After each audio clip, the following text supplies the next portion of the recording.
You guys ready to play some D&D? Yep. Yeah, good. Hell yeah. Me too. All right, so gosh, a lot of stuff happened last session.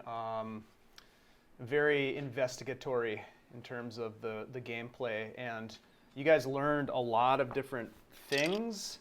I think the challenge is sort of like trying to tie together some of the strands that are floating out there. I titled the last episode "Loose Ends Have Loose Ends," which was, I think, a quote from Rhunar that I thought was pretty well sort of encompassed what we experienced. But anyhow, you had started off the session by returning to the Dralian estate and conducting your mid-morning investigation. Again, this was kind of happening the night after the infiltration of Byron into the estate and its gathering of some important information. But you went back to, in part, fulfill your, I guess, your request to have an audience with Sophia and the hired help. Eleander Fireborn had kind of put together this investigation visit. So anyhow, you went in, you spent some time in what appeared to be sort of like the office workroom area, investigating some of Dralian's ledgers and business documents, discovering that his business had been on the rise in the last couple of weeks. You had sort of attempted to tease apart any sort of red flags in terms of any changes to business contacts or contracts or anything that would have stood out. You didn't really discover anything that was too strange there. You did get a little information about what had been the downturn, the previous downturn in his business. If you remember, he was building this mercantile merchant business, and then it started to fail. And then just recently, in particularly after Rhunar and the first party brought back some things from the Emperor of the Waves, his business started to pick up. Anyhow, you had learned that he had previously made some bad investments, that Sophia Dralian, his sister, indicated that the family had been potentially helping him to kind of keep things afloat during this downturn. You inquired and followed a couple of ideas regarding debts that he may have owed to people. Sophia seemed a little reluctant to divulge too much, of the nitty-gritty business information, which you can imagine that would be somewhat a reasonable sort of subterfuge. You then made your way into the study.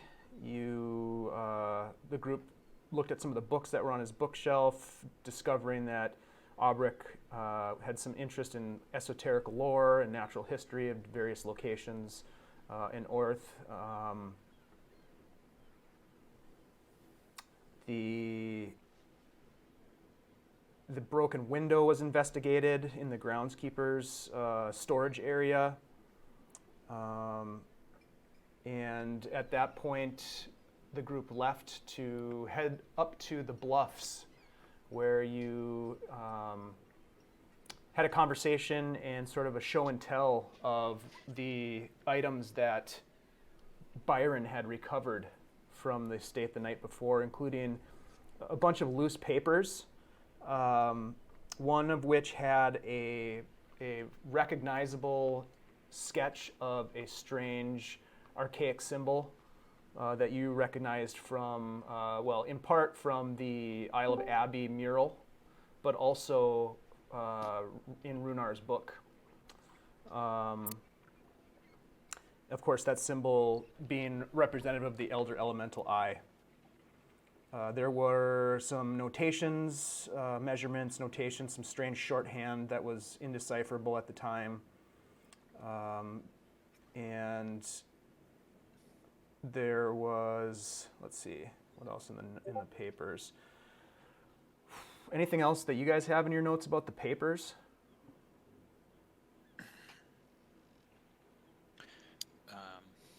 Nothing specific from me. Also, hello.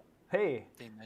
Did we cover that there were multiple people writing in it in the ledger?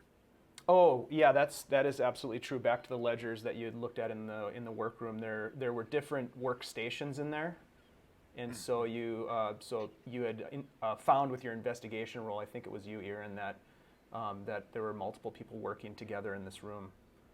In terms of the papers, I know there was one note near the symbol that said to check in with Armand Poe, and that would be a name that Byron would be somewhat familiar with from Gradzul in his dealings.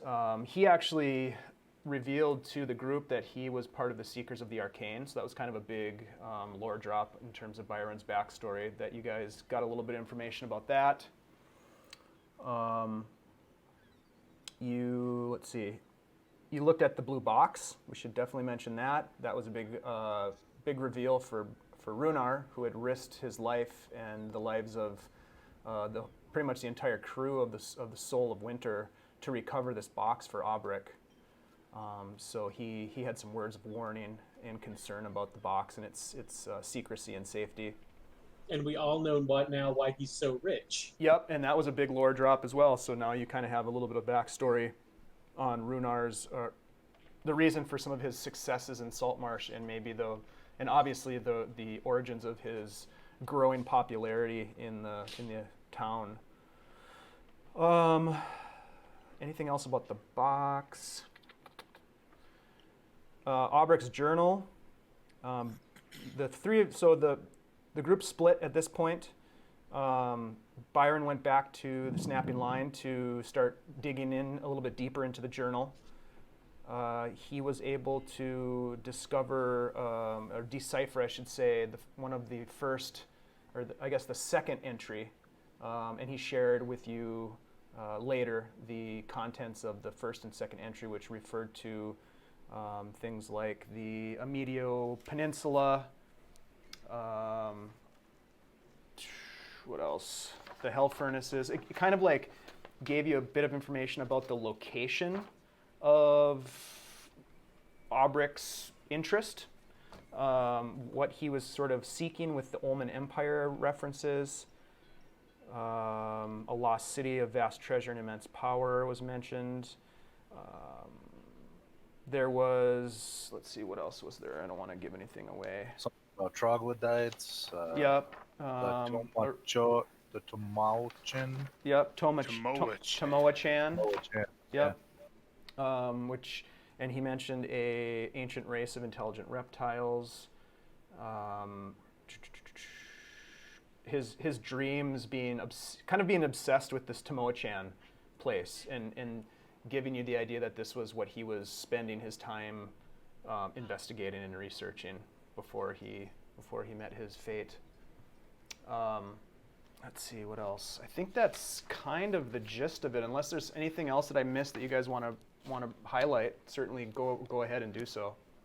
I definitely showed that scimitar that I stole. Oh yeah.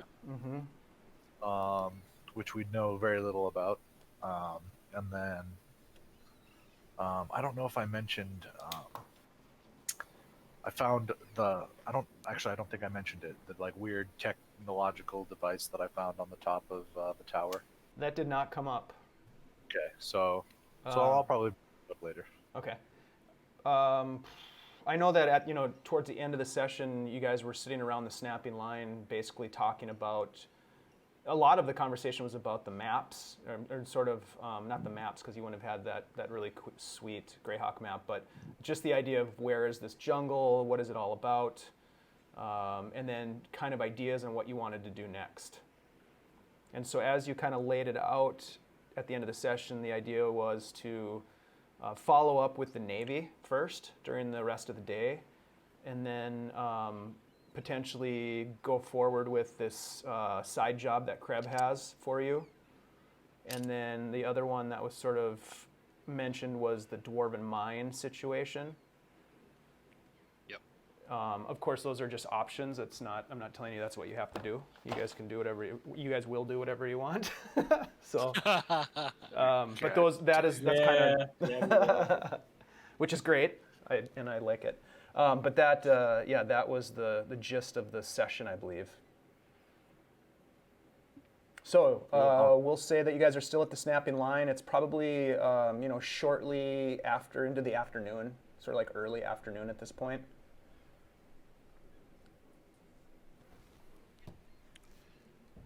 Oh, Gentlemen, Hello. do we want to do a round of ale before we go talk to the Navy? I feel like it might help us. I Yeah, we agree. should probably get on the same page here real quick. that's right. So we'll order a round of ales for the table. Okay. I'll get them. I'll buy. All You're right. a good man. That'll be Yes, you will. 16 copper. All right.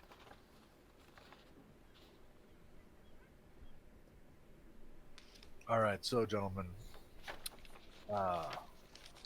first I look at Rhunar. Rhunar, after we talk to the Navy and after we do this whole thing for Kreb, granted, I have a feeling it's not necessarily something we're going to be wanting to do, but if Kreb isn't willing to give us any information, I think we should lean on him a little. I think you're intimidating, and everyone knows you in town. I think you have a lot of leverage here. Right. And I'm perfectly willing to do that. It's just, I guess, I don't want to rough somebody up that might not necessarily deserve it. You know what I mean? So I'd prefer if we at least find out if he knows anything. Theo, do you remember? Did he say anything to you about it, or was he acting sketchy when you? I feel like the better question is, when is Kreb not acting sketchy? Right. He is clearly an individual that does shady deeds for shady people. Right. Not that I judge that heavily.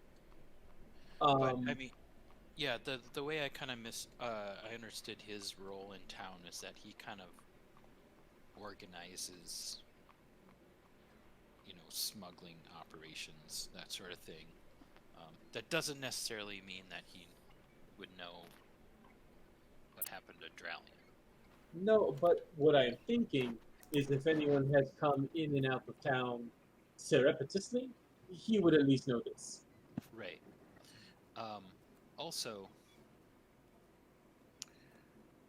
what the Brotherhood, and I say this kind of hush hush, does anybody know what their their MO is? How do they operate? I know very little about them, Do other they than typically I hear they bad. do they typically, do business with smugglers? I don't know anything about them, so I mean, if they are secret and up to no good, probably. They probably also would not say that they are who they are, if that is the case. right. And if they were, potential rivals to the Seekers, Byron, your group, could they have had something to do with Dralian? I'm gonna. They do seek power and influence. Yep. I feel like they're so new and up and coming. This is out of character. That I'm pretty sure Dave told us we don't know very much about them. Most people would know Some of you guys do, and you can certainly make a roll if you want Irin to. does, right? Yeah, Irin No, has no. probably some of the more intimate knowledge because he's actually, I think, if I remember correctly, Irin, you've actually had an encounter with them. Mhm. A lot of the other stuff that you guys know is rumor. Theo, I can't remember from your backstory. Did you also have firsthand? I do not know. Okay. I think just because of the way that you guys are adventurers, you probably would have heard rumors about them, so you'd know a little bit, but you don't know if it's true or not, unless there's something that ties it to your backstory. But you could certainly roll, like a history check if you wanted to try to recall information. But most people, like 99% of the people on the continent have probably never even heard of them at this point, because it's still early in their there's conspiracies being revealed. That hasn't really Right. happened yet on this timeline. Okay. Okay. But what I mean, we have been told by Byron that they are adversarial with Byron's group, right? I think I wanted to say that, but I wasn't sure if I was allowed to. Because what I had read about my backstory, at least, or from my group, is that they often are taking the things that we're trying to take. Okay. Yeah, you would have that much information, Byron, that oftentimes these relics and artifacts and items of great power are also being sought by other groups, including the Silent Ones and including the Scarlet Brotherhood. So yeah, so I will have only said bring that. it up. I only bring it up now because, we heard Zolek talk to us about how there were conspirators of the Brotherhood meeting in that house that he was trapped under. And, so we know they're in town, and then Dralian turns up dead. So I guess I'm just throwing that out there, a possible connection, not knowing who the Brotherhood could be. I was just wondering, does the Brotherhood roll into town, under the guise of being, smugglers, and then just kind of, set up roots there or something? You know what I mean?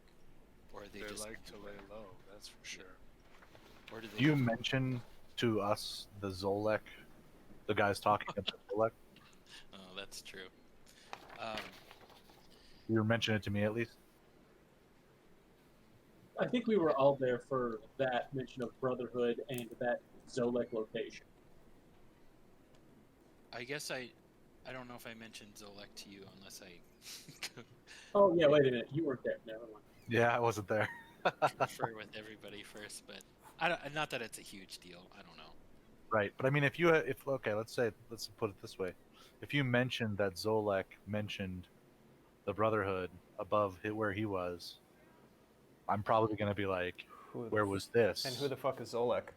And who's Zolek? And also, we should check this out because Brotherhood people are shady, at least from what I've heard from my fellows.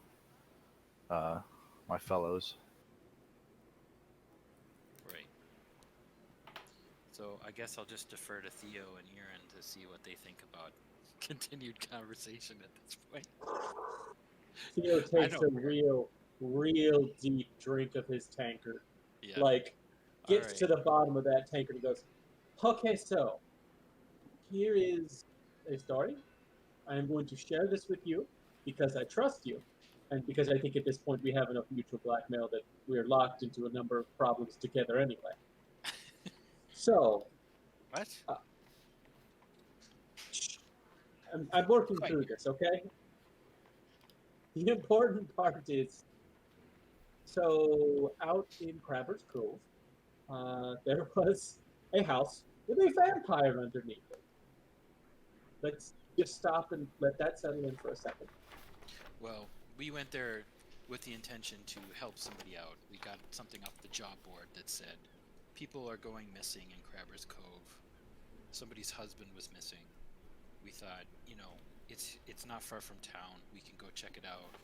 It'll be something that we can do for an afternoon. We'll just take a nice afternoon in Crabber's Cove. It'll be fine. And this is why I am no longer allowed to make decisions. And lo and behold, we run into a couple strange sea spawn type of creatures that didn't give us too much trouble. But the house that they were kind of gathered around turned out to have a door underneath the floor.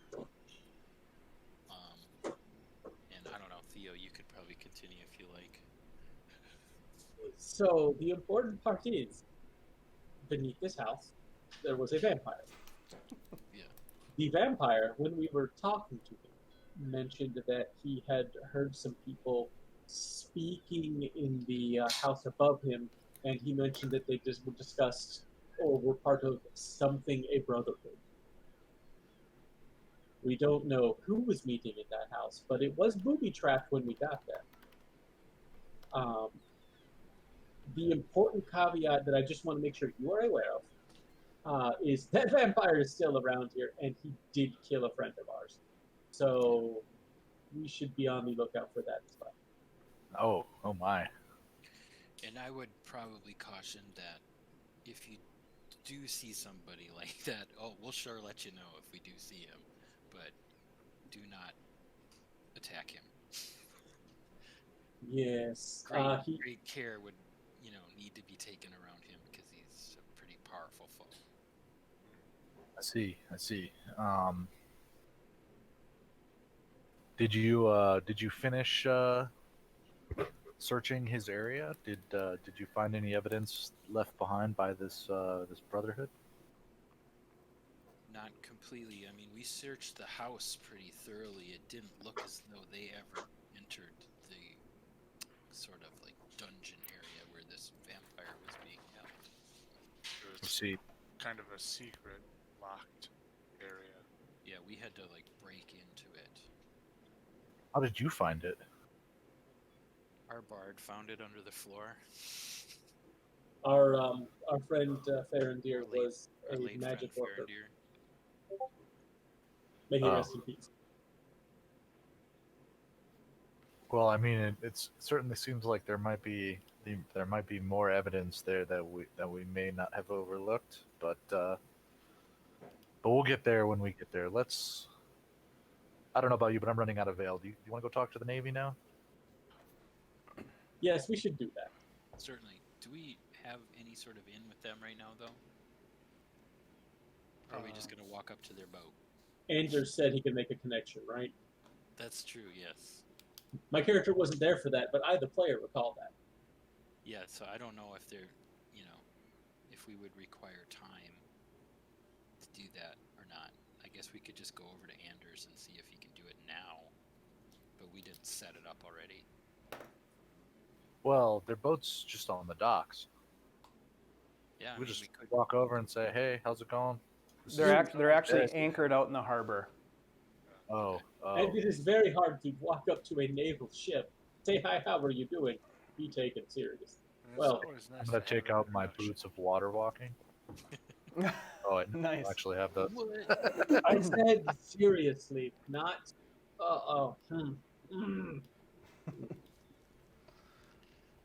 Irin, you're in charge of this.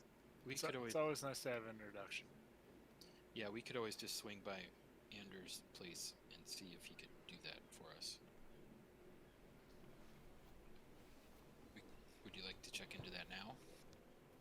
Well, we have time. Oh, yeah. All right, Yes, sure. definitely. Let's do it. Well, we go do that. All right, so the four of you step back out into the overcast Saltmarsh day. The weather has improved slightly. It's not as rainy, and it almost looks like this front that has come through is about to break. But there is sort of a crisp, cool breeze coming off of the azure sea. Kind of just causes you to kind of pull your cloaks a little bit tighter as you hustle your way down the street. As you look around, it seems like a relatively normal, mid-afternoon sort of scene as you leave the snapping line. People are bustling about, and there are actually some naval enlisted men that are walking around the streets. You see a couple of them walk past you, two of them, and they don't seem to be in any sort of like hurry or anything, but it almost seems as if they're maybe walking towards the snapping line. Gotta get that claw line. Yep. Before it disappears. But yeah, you're gonna make your way back to Solmore's estate. Is that the plan? Solmore House. Yeah, sure. Okay. You walk back up. You know the way now. Obviously, Irin and Rhunar leading the way, and you make your way to the Solmore House. Again, you walk up to sort of the. Do you go to the front entrance or the rear entrance? I You might guess as well go to the front entrance from Yeah. the snapping line. Okay, sounds good. Yeah, so you walk up to the front entrance and you see the spot where you had been sitting with Anders only a couple hours beforehand, and he doesn't appear to be sitting on the deck anymore. All right. Is there like a front entrance that we could like knock at or something? Yes, there is a kind of a grand entrance front door that you can go up and knock on, for sure. Ring the bell. Yep.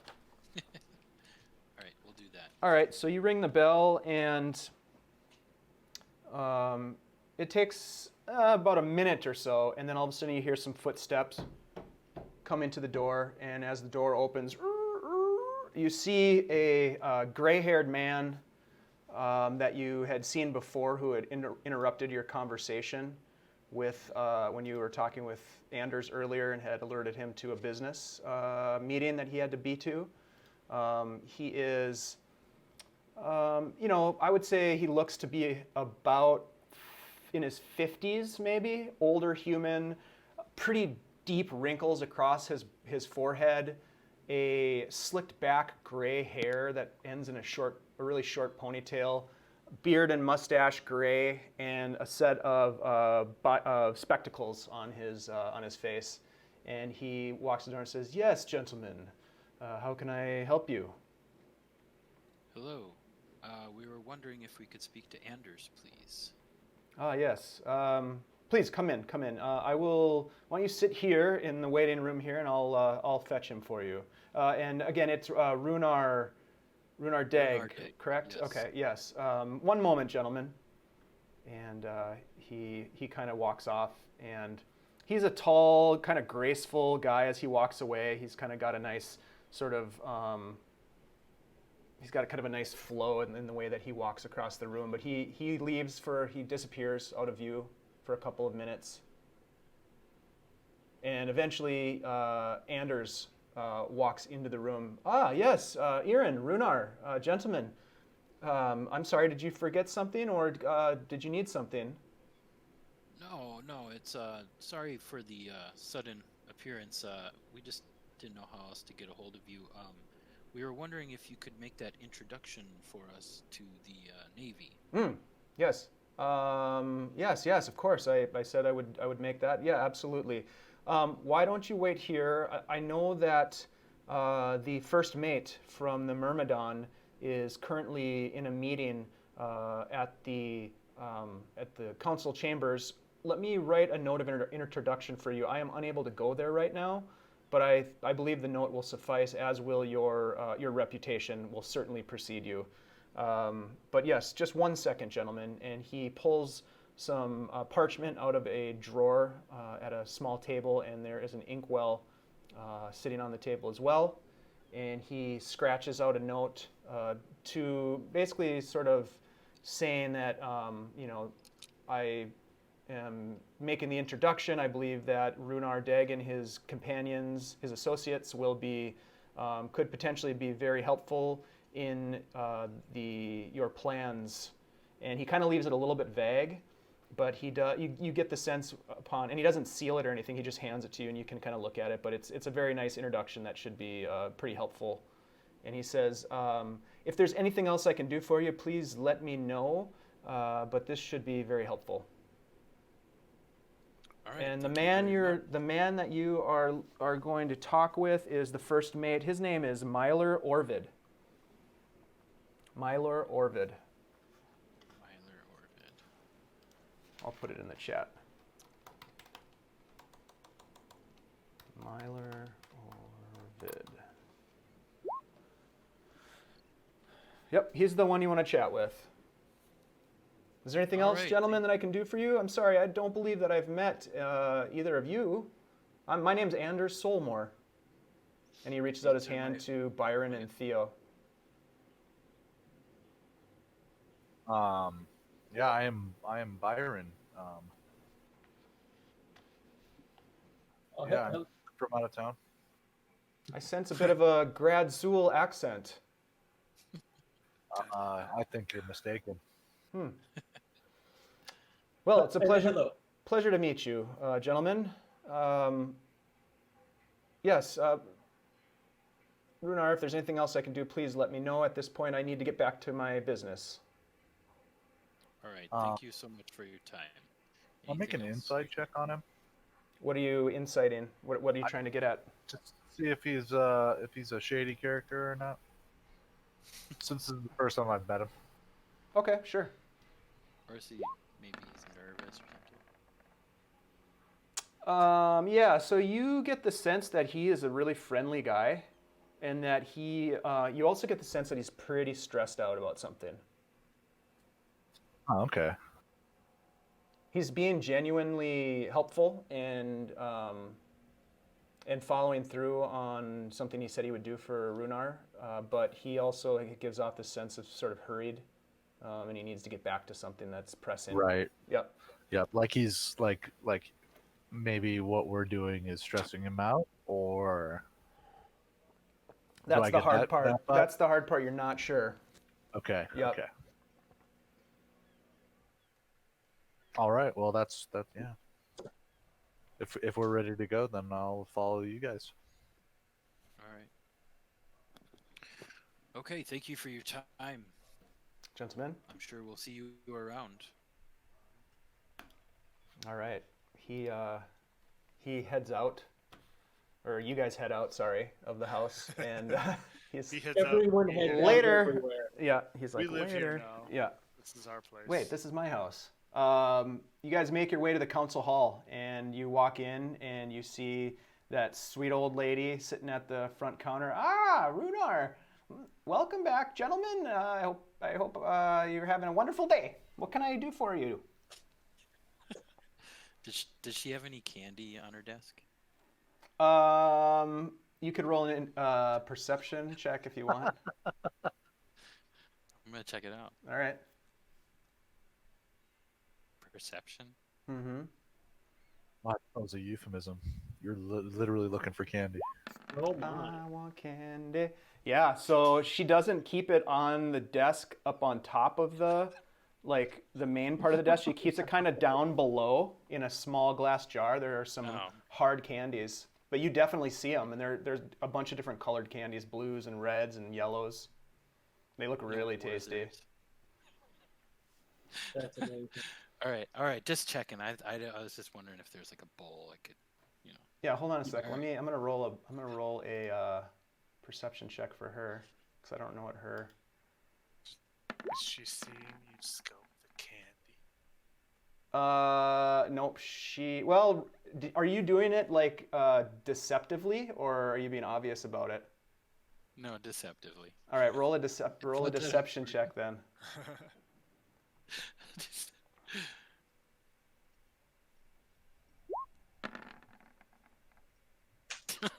She kind of looks at you and she goes, "Oh dear, I'm so sorry. Would you like some candy?" And she holds up the bowl to you, and she kind of reaches out with this. It's a really nice little glass tray like you'd see at your grandma's house.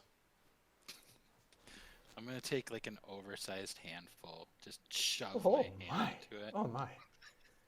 Oh. You know, we'll just kind of reach past Rhunar and take one. Thank you so much. Thank you. You're welcome. We are looking for an Orvid. Oh.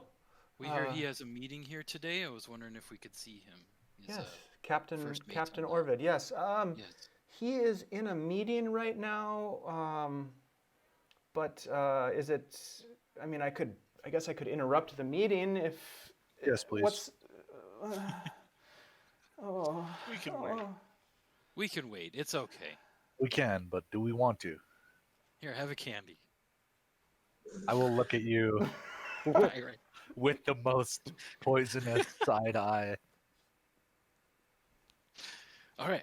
Okay, I guess he doesn't want one. I will take one. We're here on business, gentlemen. I'm sure they'll be Yeah. done shortly.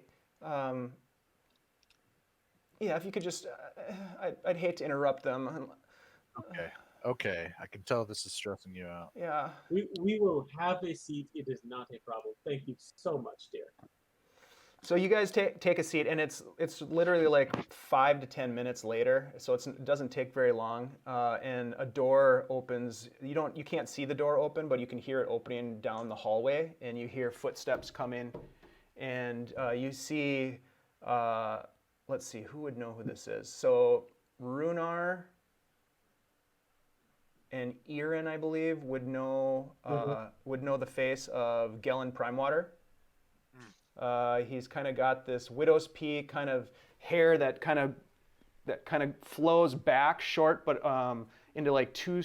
Like, I'm trying to think of who would be a good example. Almost kind of like Wolverine's hair, how he has those two kind of peaks on his hair that come off.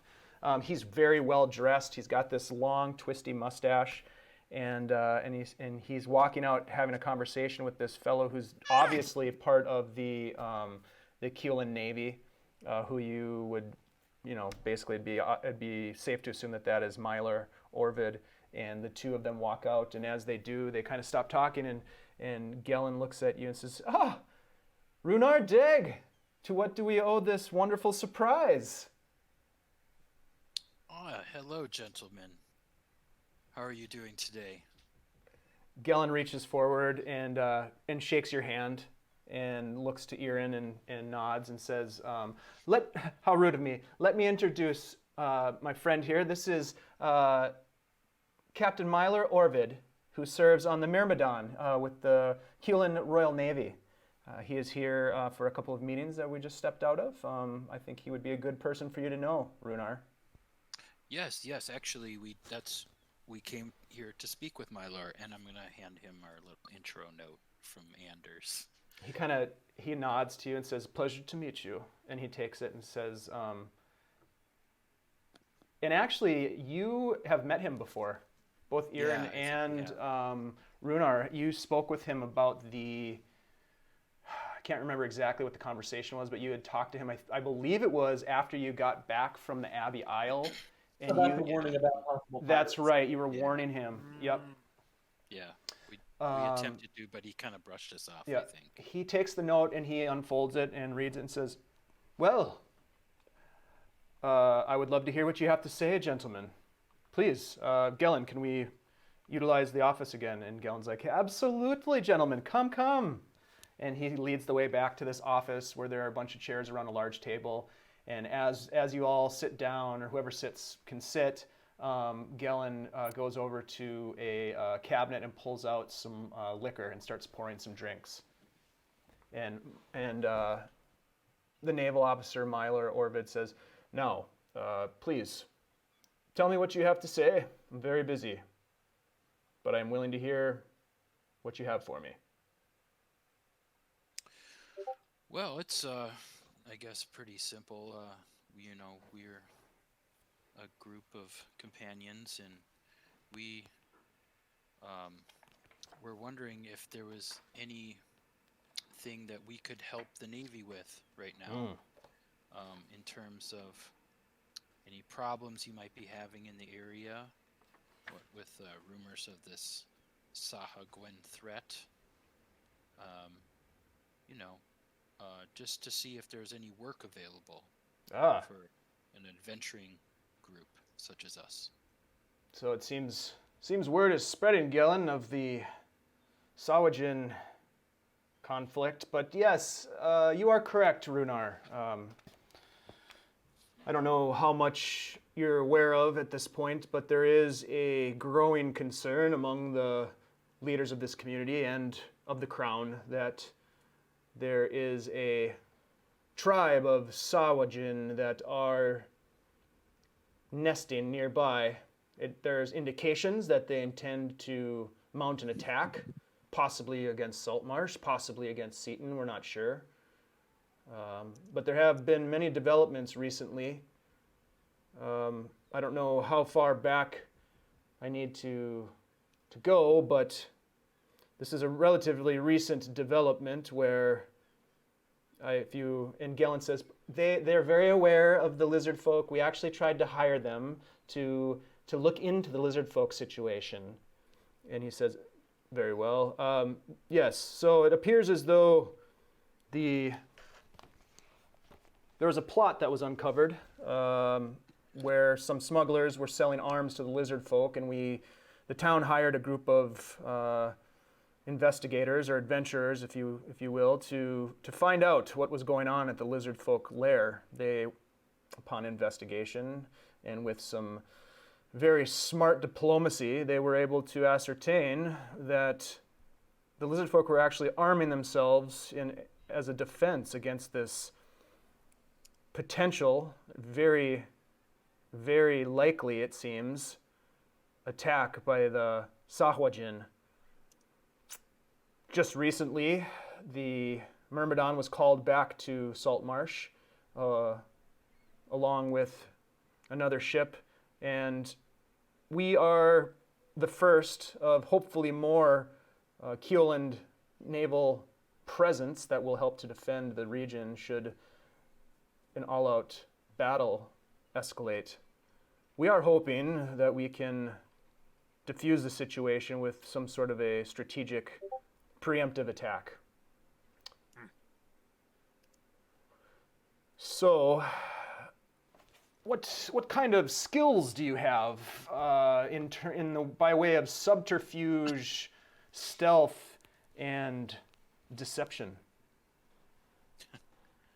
Well, we do have some talent in that area. Mm-hmm. Is this something the Navy would be willing to pay for? Well, of course, if we were to contract you to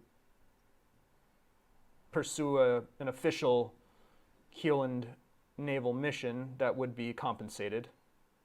If the mission is successful, it would be compensated quite well. Right. And would this be something that would be more of like a reconnaissance sort of operation? Well, information gathering would certainly be helpful for us to be able to mount a larger scale attack. However, if an opportunity were to present itself to, how shall I say, cut off the head of this lair of creatures, that would be most beneficial. We have had engagements of, I would say, similar natures with these creatures, and they are ruthless, they are dangerous, but they are also very tribal, and when they lose the leadership, they tend to scatter. I could see potentially hiring you to infiltrate, gather information, and if possible, destroy their chain of command. But again, it is very dangerous. However, I have heard your name. I have heard of some of your pursuits as of late. And I see that you have with you a capable enough looking team. Would the Navy be willing to offer any kind of support for the mission, or would we be on our own? We could get you close using some of our naval maneuvers to get you close so that you wouldn't have to travel over land. We could outfit you with equipment that you might need. But no additional boots on the ground. That would take some planning. We have not planned for this contingency yet, but I certainly could bring this to the commandant, and we could pursue something more substantial. I could see, we have done missions in the past. I don't know how familiar you are with naval maneuvers, but we have sent Marines onto beachheads and had support from offshore. Right. So that is I know all about certainly an option. Yes. As a former Marine, I'm pretty familiar. What we're trying to avoid is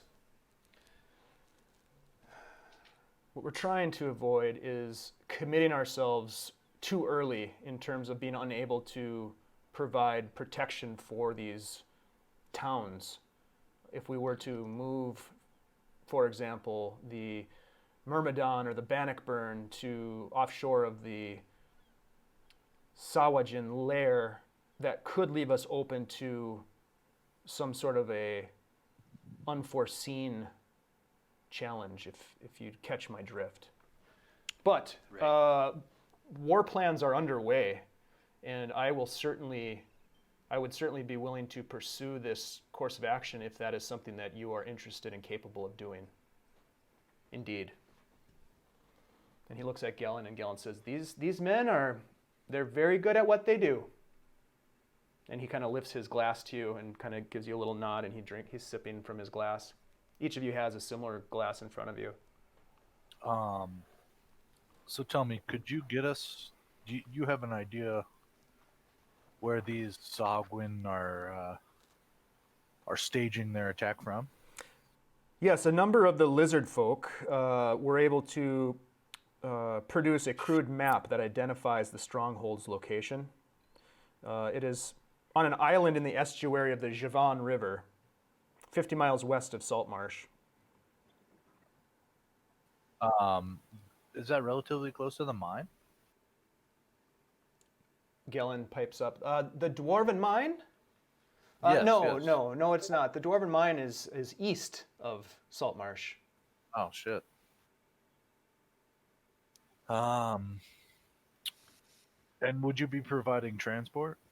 Yes, as I mentioned, we could get you close to the lair. Of course, there would be some transport that you would have to take care of yourself so that we were not to give away our plans. I can only imagine, having studied the Sahwajin tactics, that they have spies and scouts about. So we would have to be careful. But yes, we could get you close. I don't see that being a problem. I'm gonna look at the rest of the guys and be like, do we even wanna entertain this other thing that we were planning on doing tonight, or do we want to just go deal with this threat? Well, I do not think the gentleman is saying we're leaving tonight, if so. Unless you are, in which case that's fine. But that was not the impression I got. No. We, as I mentioned, we are in the middle of combat planning. This is a new option that I will certainly bring to the table, and we will discuss post haste. But I do not see this happening in the next day to 4 days. Okay, I see. I understand. Well, we'll definitely consider it and consider us to be interested. You can find, if you need to notify me, you can find me at the Wicker Goat. Or leave a message for me there. Yes, I believe that I saw the two of you there before. So yes, I know where the Wicker Goat is. I often stay there myself. Yes. Very good. Anything else? I'm just going to look to everybody else. Do you guys have anything else you need?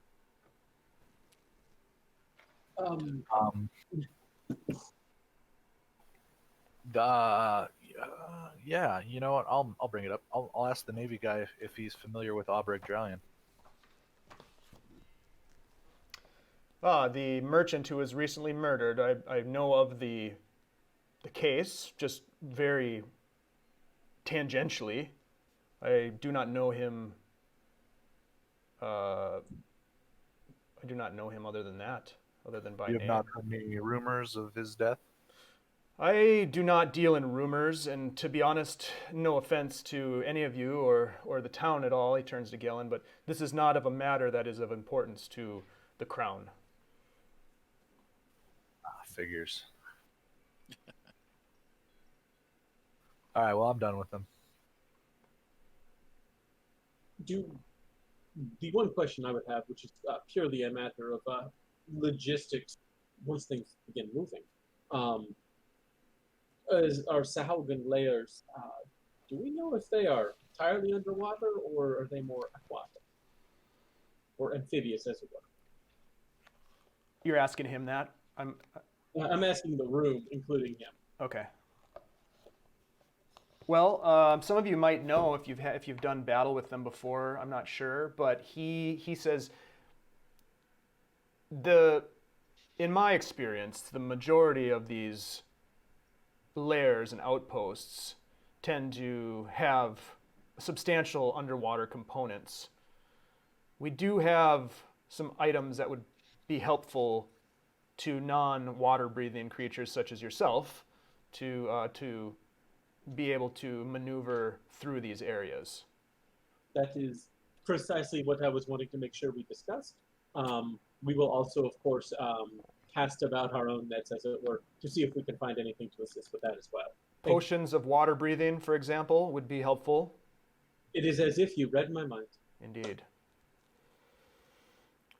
Gentlemen, I appreciate you coming forth and seeking out ways to help us. It means a lot, and should this happen, should you be successful, I know that the crown will look very favorably upon your deeds.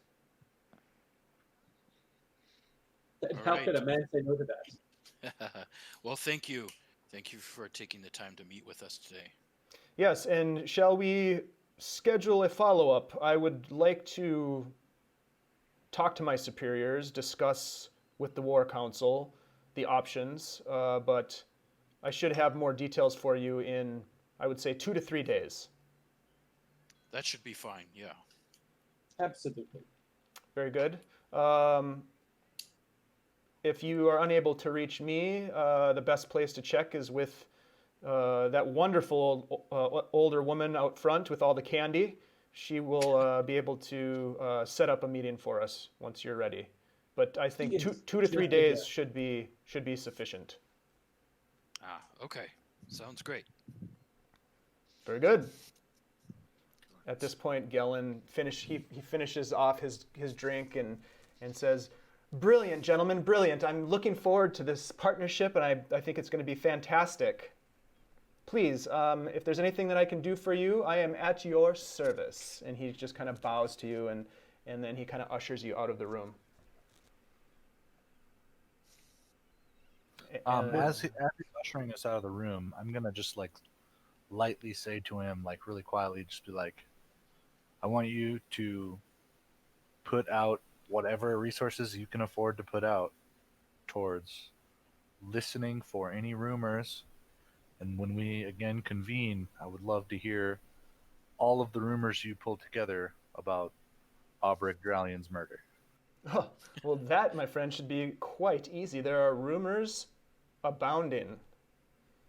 I want them all. I want every last one. Very good. I'm gonna say it like really like. What's your interest in the Dralians? And I'm going to just butt in. Sorry, did I overhear? I don't know. Oh, I'd be okay with you overhearing. Okay. I wouldn't try and hide it from you guys. I'd be mostly hiding it from others that are within the building with us. I would just be like Rhunar trying to step in and add authority to it. Yes, we were asked by the town guard to assist with the matter and to help them yes. investigate the situation. So anything you hear, They don't seem to be progressing very much in their investigation, so I'm glad that they're utilizing your help. It seems like you are extremely useful. yes, We are amazing. Like he said, anything you even if it's just rumor or hearsay, it may be useful. As I said, I am always at your service, gentlemen, and I will get my ear to the grindstone. Not just yours. All of the ears that you can afford. Theo Yes. just leans over to Irin. I do not think that is how that metaphor works. Probably not. Yeah, Irin, you've never heard that saying before. Yeah, no. Well, Very gentlemen, I'm off. And he just kind of prances away down the street, feeling good after drinking some liquor mid-afternoon. All right. Well, Anything to discuss? What do you guys think? I'm still thinking about that old guy or that Anders Solmore guy. He kind of seemed. Well, I mean, I'm not sure, but he seemed like he was pretty stressed out. And some part of me wonders if it's not because we're looking into this Aubrek case. Yeah, I mean, well, he's a pretty it busy could also- guy, but I It don't could know. also be because he's a fishing magnet, and fishing boats have gone missing as of late. Also, it is storming. That is true. That is true. This is all true. We did forget to ask him about his missing fishing boat. Irin, did we ever bring that up the first time we met with him? No, completely Ah. spaced it. Yeah, missed Oh. opportunity there. Oh, do you Yeah, I want to mean- go back and ask about it? I guess initially I was suspicious of him because I thought he was a merchant, but now knowing that he handles primarily just a fishing fleet, I don't know. I guess I wasn't suspecting him anymore, but Okay. if you got any kind of read from him, I mean, I just could tell he was stressed. yeah. Right. Yeah, Well, I mean, maybe he found out his wife is unfaithful. Stress comes in a lot of things. I did not That's touch her, I true. swear. That's true. what time is it right now, Dave? I would say it's probably closing in on like 5 p.m. Okay. Kind of late So we're not- afternoon, early evening. We're not with the whole Kreb thing for hours still. Yeah. Yeah, you Um, have some time if there's anything that you want to do in sort of the time between now and midnight.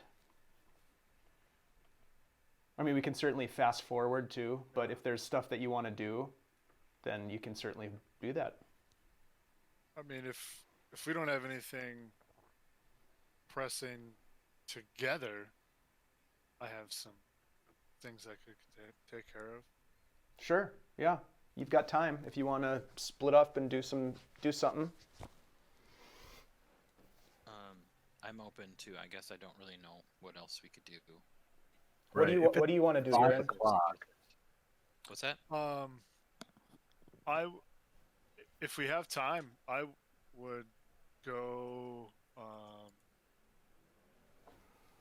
see about getting some work done at the anvil, at the dwarven anvil. I had talked to Mm-hmm. her name. That nice lady that runs it. Oh, I just realized we could inquire about the mine situation too. Is there anything to inquire about in town? I thought that was a more have to go there situation. Well, I don't know if it's the kind of thing where we just show up expecting to find something, or, I mean, Dave, does one of us still have like the job posting notice? I think guess I don't Theo know. took it. 'cause Yes, Theo Theo had had it. like a bunch of shit. Yeah. Peter will pull it out and be like, "You mean this one?" No, Yeah. we do not have it at all. Well, I mean, does it say like who we need to talk to, or just show up and start killing stuff? Yeah, Well, no, it. allow me to read it to you. Yeah. Ahem, PM.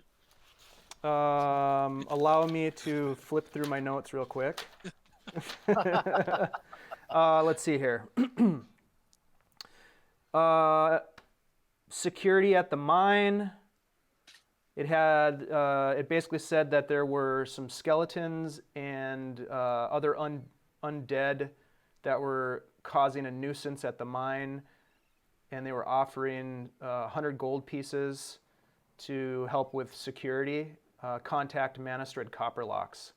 And then it has the Dwarven Mine logo, which is 2 pickaxes sort of crossing each other above a very precisely cut gem. That must be Right, the so- logo of her clan or of the mine or whatever. Does anyone know where to find this wonderful person? Well, I guess we could inquire within Town the hall? city. Yeah, the city council building again. Well, it's literally right there. You just turn around. You can't miss it. All right. So We're Just here really so don't much. get We you, should bro. just run for city council. we're job searching Saltmarsh again. oh no. this is like a reflection of my real life. All right, so you're gonna try to find how to find some information about how to connect with Manistred. Yeah, sure. At Okay. least know where to find her, probably. I guess. Sure. So Do you guys have a problem if I dip? no, that'd be fine. I think we should just plan on meeting up later at the snapping line, at like tonight. How about? Yeah, like Certain what time did we have to get there? Like midnight? Midnight. We need to be Okay. outside at midnight. And the plan was for Theo and Byron to go, right? And the other two of you to follow from the shadows like mysterious lurkers in the night. Yeah. Like a tail. Yeah. All right. How could this go wrong? Okay, so we'll just like meet up again at the line by like, I don't know, whenever. Okay. 10 o'clock. Does that sound good? Yeah, it works. 11 o'clock. That's like a wonderful plan. All right, so Irin's going to go to the Dwarven Anvil and talk to Mafera. Mafera. And what are the other three going to do? I guess I think we should probably just go back to the council building and see where We're going to chase down this job. Okay, so Theo and Rhunar are going to chase down the information on the Dwarven mine. What are you going to do, Byron? I think I'll probably just end up going back to the snapping line now and continuing to study Drowling's journal. Okay. Yeah. All right, so we'll start with Irin first. So Irin, you make your way to the Dwarven Anvil, and even though it is late in the day, you can hear the clanging of iron, and you can smell the forge and see its glow as the light of day starts to fade. And as you walk in, you see a young boy who is cleaning, seems to be organizing and cleaning, and the woman who you'd spoken to, Mafera, is clanging away, and it looks to be that she's working on some sort of an elaborate fishing hook, and she's got a couple of them that are pretty big. It's probably about the size of like a dinner plate. Oh. And she's got a couple laid out that are cooling. She's been working on a set of them, and she's just kind of clanging away. And the boy's like, Master Dwarf, welcome. Good to see you again. Yes. My mother told me that you had inquired about potentially helping us, and I'm very excited to see your work. Mother will be done shortly. If you're looking to talk to her. Good, yes. I had some time. Thought I might see what I can do. And he just kind of starts cleaning again, and he's sort of like, so, where are you from? Have you heard of Iron Gate? No. It's many days, weeks travel Wow. by sea to the east. How did you end up in this town? Oh. Lost brothers. I'm gonna leave this town someday. That's what I'm gonna do. I'm gonna get on a sailing vessel and I'm gonna sail out of here. Maybe I'll go to, what is it, Iron Gate? Maybe I'll go there Iron someday. Gate. It's a beautiful country. Rolling hills, Lots of dwarves. grass, dwarves, I'd lots of folk. I'd like to see that. And he's kind of daydreaming a little bit, and then eventually the woman finishes up with what she's doing, and she's like takes off her equipment. She has this really heavy leather apron that she pulls off and hangs on a peg on the wall, and you can see she's kind of tidying up. She says, Irin, good to see you again. You've returned. I'm just wrapping up some things here. If I'm not sure. I don't have any work for you right now, but I do have a lot of work. Again, that it'd be great if you could help with. Right now, all I have is sort of moving things around. It's not a very good use of your skill set, I'm afraid. But you're more than more than welcome to check out the anvil if you'd like to. Come on over and check it out. I'm sure it's nothing compared to what you've worked in the past. Well, that's neither here nor there. An anvil is just a part of the magic, isn't it? It sure A is. big one, a small one, gets the job done. If you, as you start looking around, well, actually, why don't you roll a perception check for me? Yeah. And a D20. And a D20. Son of a bitch, I'm in.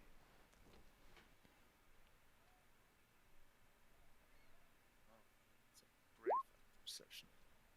Yes. Here comes a D20. Okay.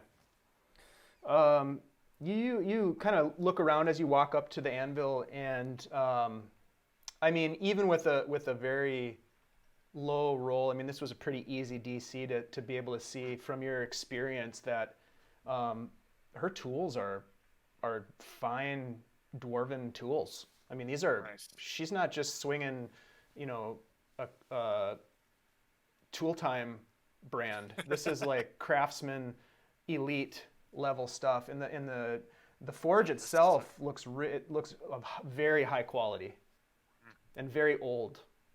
These are nice tools. Yes, I've been very lucky to have these tools at my disposal, and it's allowed us to make a good living for my son and myself. But yes. I mean, there's some metal here. If you'd like to just work some metal, it'd be great to kind of see what you're capable of. I'd love to watch you work a little bit. Might give me a better idea of how I can utilize your skills. Here. And she pulls the apron off the hook and gives it to you. And it's a little long for you, but it works. And she kind of gestures for you to pick up the tools, and she works the flue a little bit to get the fire stoked.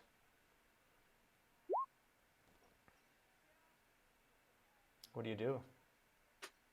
Hang on, I'm just looking at something.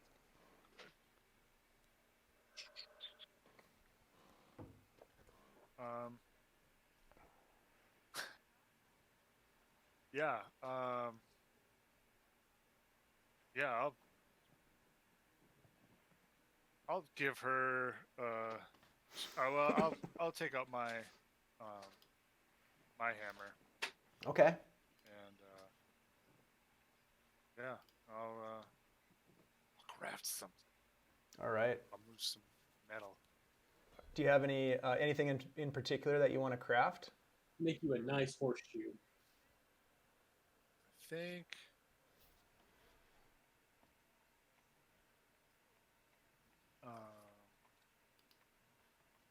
I mean, yeah, I'll make a scimitar. Okay. Yeah, so roll a smith's tool check using your dexterity. Okay. I mean, actually, you can tell me what attribute you want to use, if you can sort of tell me how that applies.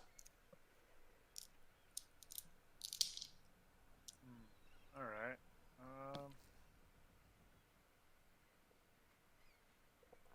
I don't know if you've seen the Xanathar section on tool proficiencies, but it's pretty sweet, and it has a bunch of information on like how to use different attributes. We have that in here, so Smith's tools. Proficiencies.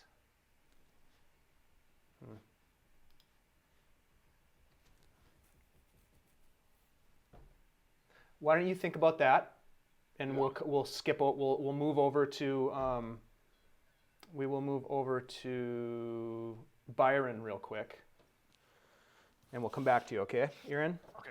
All right. Sounds good. Okay. All right. So you head back to your room at the Snapping Line, Byron, and you're kind of just super jazzed to get back into the research. It's always been a love of yours. And so you're going to spend about an hour doing some research? Yeah, let's just go ahead and make it like, what is a short rest considered? Like 2 hours? 2 hours? It's an hour. I'll go ahead and do like the next couple hours, probably 3 hours, and I'll order some room service too. Okay, that sounds good. So the room service for food, go for like a little bit higher end too. 'Cause Yeah, I'm feeling sure. That makes a little sense. peckish. All right, let's say 5 silver for a pretty nice spread. Yeah, I'll do one of those. Okay, great. So yeah, let's say you can make 3 investigation checks. You spend 3 hours sort of working through some of this stuff. Does that sound good? Works for me. All right.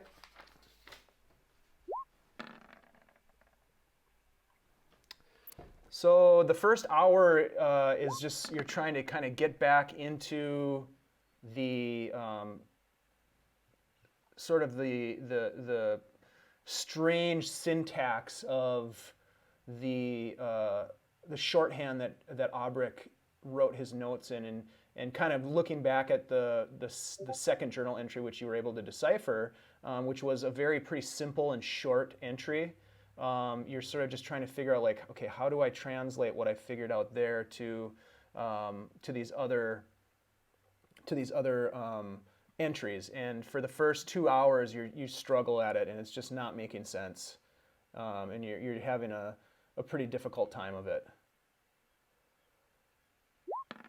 Breakthrough.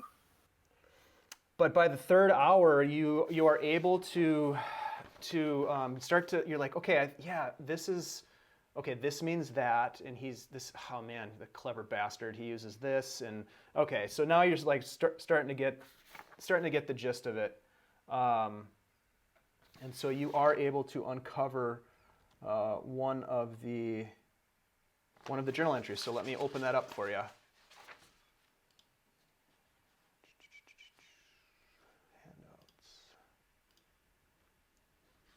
And let's see.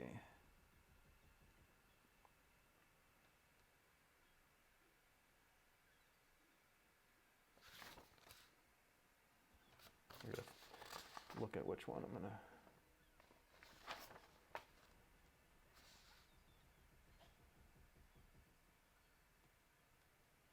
Okay. I just saw what you said, Theo. I concur completely. You should have romanced the blacksmith. The other lady was a total. We all think Person. that she was terrible. Yep. Okay. Let me just share this with you. Kirk. All right. You were able to decipher the 8th entry. Ah, very nice. All right, so you check that out, and we'll hop over to Theo and Rhunar. All right. All right, so you guys head back into the chambers, the council chambers. Is that right? We re-enter with a dramatic flourish and a fanfare. Oh my! Oh, you're back already. I'm almost out of candy, but here you go. And she sets the jar or the little dish up on the desk. Help yourself. Thank you so much. And Theo takes one more piece. Rhunar still has a small handful. Sorry to interrupt you. We were just looking for Manistrid Copperlocks. Yes, she offices here. Let me just see if she's still around. She was here earlier. And Thank you. just have a seat, gentlemen. So she gets up and she walks down the hall, and you can hear her shoes just kind of click-clacking on the stone floor. And it echoes in these grand halls. And then eventually you hear some conversation. You can't quite make out what it is. But eventually she comes back and she says, "You're in luck, gentlemen. Manistrid Miss Copperlocks is indeed here, and she would be more than happy to see you. She's just wrapping things up. Follow me." And she guides you back into this small little, almost like a clerical office, not very opulent, very plain. A lot of cabinets, and there's a desk that has papers and maps and drawings all over it, and she's sort of organizing things as you walk in. Hey, gentlemen, welcome, Rhunar, Deg. Good to see you again. And who have you brought with you this time?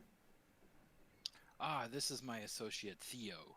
She reaches out her hand. Pleasure to meet you. Now, gentlemen, please sit. How can I be of service to you? Yes, well, we not long ago we came across this posting that you were having problems at the mine with certain yes. skeletons and undead, perhaps. And the problem continues. Well, it Well, appears. we were as- wondering. Sorry, go No, ahead. go right ahead. Oh, we were just wondering if you still needed assistance with that problem of yours. Certainly could use some help, and I believe that you'd be just the man to do it. We've had these undead visitors that have been coming to the mine. They have a sense of stick-to-itiveness that I wish I could only teach them how to swing a pickaxe. They continue to show up, and well, the dreadful situation has moved from initial annoyance to consistent disruption. My workers are beginning to complain about unsafe working conditions, etc., etc. To be fair, we've had skeletons lurking through camp, just about every night for the past week, causing a Do bit they of a come- stir. Do they come from the mines or from the area outside? No, not from the mines, somewhere beyond. It also seems that someone or something has broken into our storehouse just last night and stolen some of our provisions, more than some, I should say. I don't know if the two incidences are connected, but my dwarven intuition tells me that they are. Now, we've been able to One. kill a couple of the skeletons, but and I've got guards that can do that, but I don't have anyone that I can spare to investigate beyond the gates. That's what I could use you for. It strikes me that if you're missing supplies, the undead are working for or being controlled by someone, which means if we can track them, we can deal with the issue. Wouldn't you agree, Mr. Day? Yes, certainly. Hmm. When do these problems seem to happen? Is it mostly at night? Yes, it must be at night when most of the workers are off, relaxing. If you can figure out who or what is behind the skeletons and the thievery, and if you take care of it like you did that Volchek character that I've heard so much about, swift justice and be done with it is what I say. Certainly. Now, if you can take care of this wee problem, I'd be willing to pay handsomely, to the tune of 100 gold for each of you. Okay. I think we could definitely look So into we- that, don't you? Yeah. So we have your leave to just go off and find this whenever is possible. As Yes, soon the as mine is east of town. There's really only one road that follows the bluffs. Yeah, it's about a day's journey, eight or so miles to the mines, and you're going to want to talk to Foreman Irin Slate Cutter. He will be on site, and he'll give you the information you need to begin your investigation. And I do hope that you can make swift solution to this problem for us. Oh, I believe we agree as well, and we'll do things as quickly as possible with doing the job completely, of course. Just to be clear, is it just the two of you that will be going out to do this, or do you have others? Because we will pay 100 gold per individual involved with the investigation, as long as they're playing a significant role. understood. Yeah, there would most likely be 4 of us. I have heard that you have a bit of a team assembled. That's great.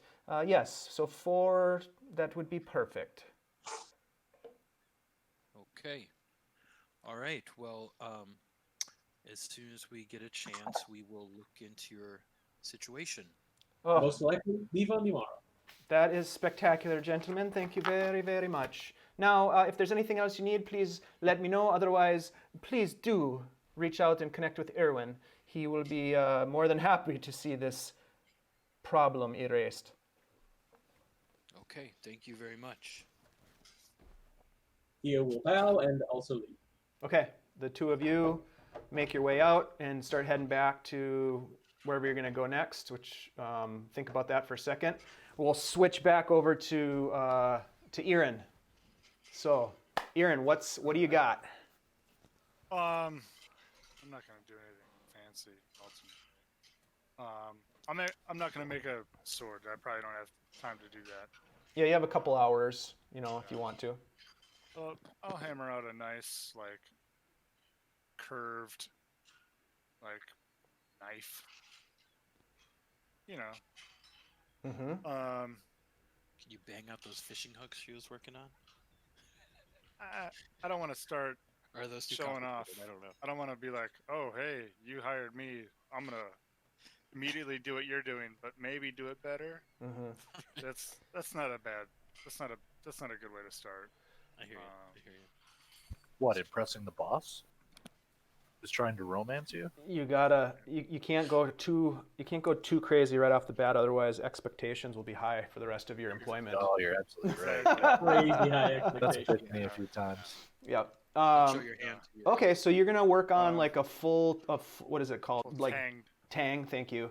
Like dagger size blade. Yeah. Okay. There's a nice curve to it, Okay. similar to maybe like a Jimbaya Okay. Nice. IRL. Are you what ability are you gonna use for the roll? You know, I think I will use my my dexterity Okay. and use precision Mm. in my hammer strikes. Okay. Is there anything else? So you'll be able to use your dexterity plus your proficiency bonus.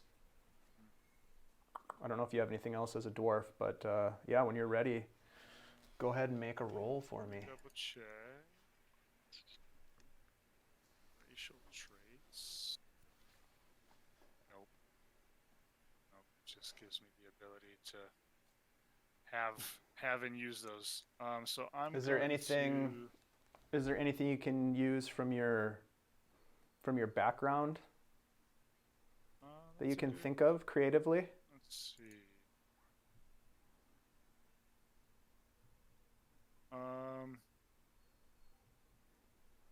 I mean, mechanically, my background essentially just gives me access to the guild, Oh, okay, got it. and you know, I think membership assumes a level of ability and skill. Yep, which is like proficiency basically. Yeah. Yep. Okay, awesome. Yeah, go ahead and make a roll. Yeah. So I would go ahead. Roll. So it's going to be +6. So I'm just going to go ahead. This. Wow, nice. So you're just working this piece of metal, and at first it's just sort of this misshapen hunk of this oblong hunk of metal, and you've got these big gloves on, and you're swinging your hammer on it, and you're connecting with this metal in such a way that each swing and each impact, you just feel this energy, almost that you're almost getting as much energy from the movement as you are putting into it. Like it's just this, it just feels very natural, and it's reciprocal. It feels, yeah, it's reciprocated through the action, and it also feels really good to use your body this way. You haven't done this for quite some time, since you left Iron Gate.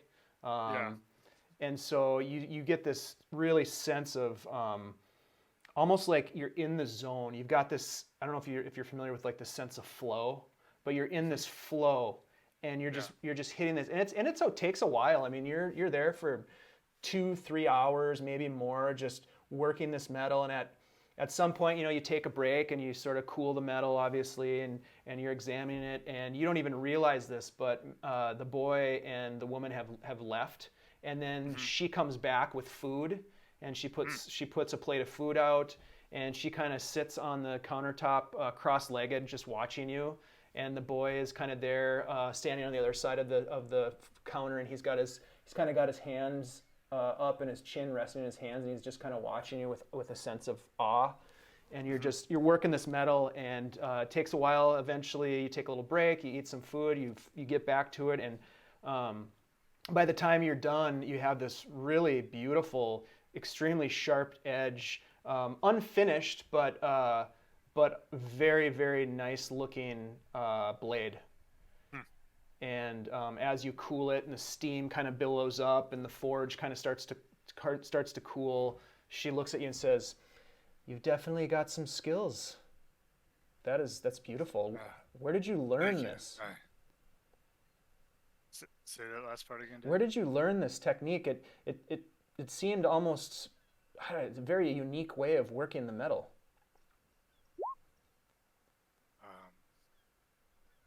Well,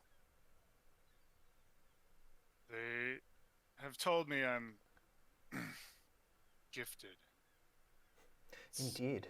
It's been something I've taken to since I was probably younger than the boy there. Well, most smithies who would be hitting the metal that precisely for that long of a time and with that much force would have tired hours ago. I've got to say, I'm very impressed with your stamina. Thank you. There's just something about, the heat, ringing, just fires you up. Indeed. Well, I can see that you would be a huge asset to the forge. Are you able to help us anytime soon, do you think? Quite possibly. We are perhaps doing some work for the town, but that may not be for a few days. I'm going to meet with my fellows soon to make plans, and I can more than likely let you know what our plans are or what our timeline might be in the morning. I would be happy to come back. Well, yes, please do. I mean, obviously, you have things that you need to do, but we have, as I've mentioned before, so much work to do here. I could really use your help. Please come back when you're able, and we'll get you to work right away. The young boy says, if you want, I could make a guard for that blade and wrap the hilt for you, and maybe even have it done for you when you come back. Show me what you got. Oh, great. Yeah, absolutely. This is great. All right. And he accepts the blade from you, and he kind of starts looking at it a little bit, and you can see that the gears are starting to turn in his head too. Nice. And at that point, it's getting kind of late, but you feel very good. Like you don't feel tired. You feel energized. There's something that kind of, and this has happened to you before, where you just click into this zone, and it's almost like you're exploring things and like learning something new about yourself and about the way of the world and the elements. It's kind of hard to explain, but you've felt this strange thing before. Feel good. Yeah. All right, sweet. Well, yes. Thank you. See you tomorrow. Very well. And I'll leave. Okay. So are you going to make your way back to the snapping line at this point? Yeah. Okay. So everybody reconvenes at the snapping line. It's probably at this point 9:30, 10 o'clock. You walk into the bar, Irin, and you see Rhunar and Theo, I believe, unless Theo you're doing something else, but you guys are sitting at a table, and I'm not sure who was all there, but we can reconvene at the table. I think the nice woman at town hall is a sucker. Is it what? Wait, no, never mind. I was thinking of something else. Forget I said it. Come again? Would you like a drink? You just kind of cut out there, so nobody heard. Please. That's almost better. All right, so you guys sit down and get into another mug. It's been a kind of a big day of drinking for you guys. Actually, you started drinking kind of early, but how about you, Byron? Where are you at this point? At this point, I'm gonna come walking down the steps, whistling, feeling pretty jolly. You know, well fed. Okay, and you see your three companions. Ah, guys. Well, it looks like someone got intimate with something, if you know what I'm saying. Oh, I just had the best meal ever. God dang. And I deciphered another journal entry. That is actually what I meant. Nice. You guys heard of, or I feel like you know, the Emperor of the Waves? That sounds familiar, right? Yeah, definitely. Did you find out information about it? Well, it mentions Aubric mentions it in his journal when the Emperor of the Waves left port. It was destined for Narispin to meet a character named Solana. Have you heard of Solana? What? Was Solana the captain of the Griffin Wing? No. I don't know. I could be wrong. I guess I don't I have know no at all. idea. Vincent Solana? Maybe it just mentions a Solana, a trusted representative in the Olmans. Hmm. Well, regardless. Yeah, Anders. Okay. Anders mentioned that Vincent Solana was the captain of the Yeah, Griffin's Vincent Wing, Solana the was ship the- my brother was on. Oh, Oh no, I do not like coincidences. No, I do not. I'm getting another round. well, Solana should have a portion of Matreus's map for this Tomoa-chan expedition. But I guess I don't know what happened. I'll have to decipher more before I fully understand. a map, you say? Well, Matreus is an old member of Tiberian Matreus. He's a member of the. Sorry, my girlfriend's trying to tell me to turn the light on. Um, it's a. He's a seeker of the arcane as well. He sent along a map to Aubric at some point, as far as I can decipher, and that map was then passed on to Solana. But I'm afraid this is just another loose end. We'll have to do more research. I feel like that is going to be a theme with that book for quite some time, but that is okay. By the way, who wanted an ale? I got 4. Anyone? Thank you. I'll have one. Why not? Say, Well- Byron, would it be all right if I take that scimitar tonight? I don't see why not. I'm not going to use it. And I will reach into my pack and I'll pull out the scimitar right on the floor, like in front of everyone.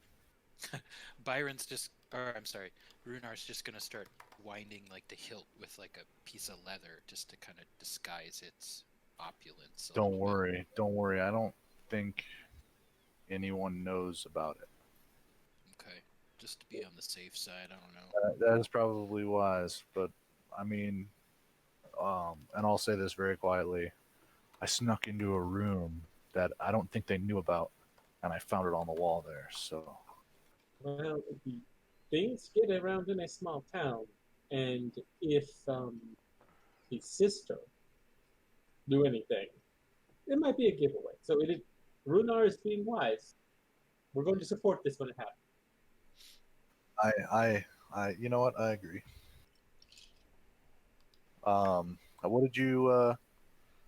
What did the council say at the about the mine? Rhunar is set to be wed. It is wonderful. What? Wait, no, that's not what happened. I apologize. Don't listen to him. Anyways, we Copperlock said the problem was still happening, and she gave us, contact there. It's Irwin Slate Cutter, their foreman. So if we decide, if you want to go help them with their problem, apparently they have some skeletons wandering into their camp. Maybe some other undead. It seems to be an ongoing issue. And seems to coincide with supplies going missing. Yeah, they just recently had their storeroom broken into. But they are offering 100 gold apiece for each of us if we go in and sort out the problem. We will most likely have to be tracking some skeletons across the brushy heath, if you will. But if we can do that and deal with whatever is controlling them, I think it will be fairly straightforward. Yeah, the word is that they're not coming from within the mine. They're coming from somewhere outside the mine. Well, what do you gentlemen want to think? What do you think? Do we want to deal with this Kreb thing and then go check out this mine, or? That was where my heart is, but that is Sure. okay. With you, let's do it. Yeah. Speaking of which, it is sneaking up about that time. Let us all go outside. Yes, yes. So And Theo pushes off and heads out the door. All right. yeah, Rhunar, maybe you and I will find a place out of the way. So we are going to have to walk all the way down to the dock. So you're going to have to Yeah. follow us a little bit. Yeah, I'm gonna pull my hood up and also kind of like disappear into the shadows. Is it getting to be sort of that time? Yeah, it's about coming up on midnight at this point. Theo is going to just kind of take up position across the road from the snapping line's main doors and wait. Wait, Byron, you're also going to follow in stealth? I'm gonna be much closer, but I'm Okay. gonna be stealthy as well. I don't want them to know that I'm there as well. It might as well just look like two guys walking. Yeah. I think we just find, maybe Irin and I should find like an advantageous spot to just kind of see where they're gathering from inside. And then maybe start following once they leave. What do you think, Oh, Irin? like be Yeah. inside the snapping line? I don't know. What do you... Looking out a window or something. Yeah, hopefully not too obvious. No, I mean, he's... Or do you think So we he- should just go down to like So the dock area? wait the for them plan to show is up? Theo is going to meet the guy outside and then escort him. So Yeah. just so everyone knows He's that. going to come out of the snapping line. Correct.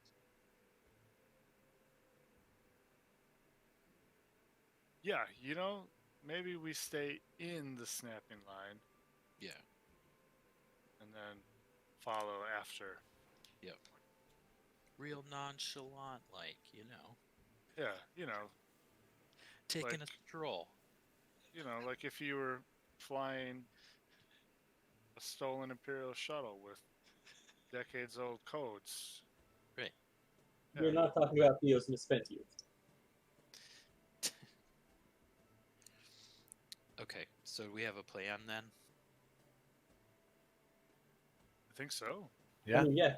Theo's already in position and waiting. So Okay.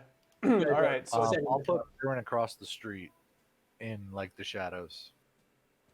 all right. So I just double check. Is like this building right here is the Wicker Goat No, that's or the snapping line? I mean, or is it this one yeah, up it's here? this one up here. Okay, if it's that one up there, I then I will think. be yeah, it's and we're this gonna one be right headed- here. the docks. Okay. Okay, yeah, I will be crouched and hiding kind of over here, where I can still see everything. Your guy there. All right. So the plan at this point is Theo is going to be out to meet Crack, and the rest of you are going to stealth behind and follow him. Yeah. Byron's going to be outside with his stealth, starting outside, and Rhunar and Irin are going to be inside to begin their stealth and follow. Correct? Because the snapping line hasn't closed. Snapping line is Yeah, still it's- is still going on, and actually at this point there's a lot of people in here, and it's pretty Yeah, just like- raucous. Yeah, it's just like an active bar. Yep. Yeah. Yep. There's a lot going on. There's people getting pretty hammied, and there's It's where all the fishermen go. yep. Right. So is there like a, are there different groups of people here? What Like, what do would you we mean? be able to look around and be like, here's a bunch of fishermen. Hey, here's a bunch of guys. They might look a little out of sorts. Here's some fucking Navy sailors or something. Or Yeah, or you could roll a Jimmy from perception down check. the Yeah, block. roll a perception check for me, Irin.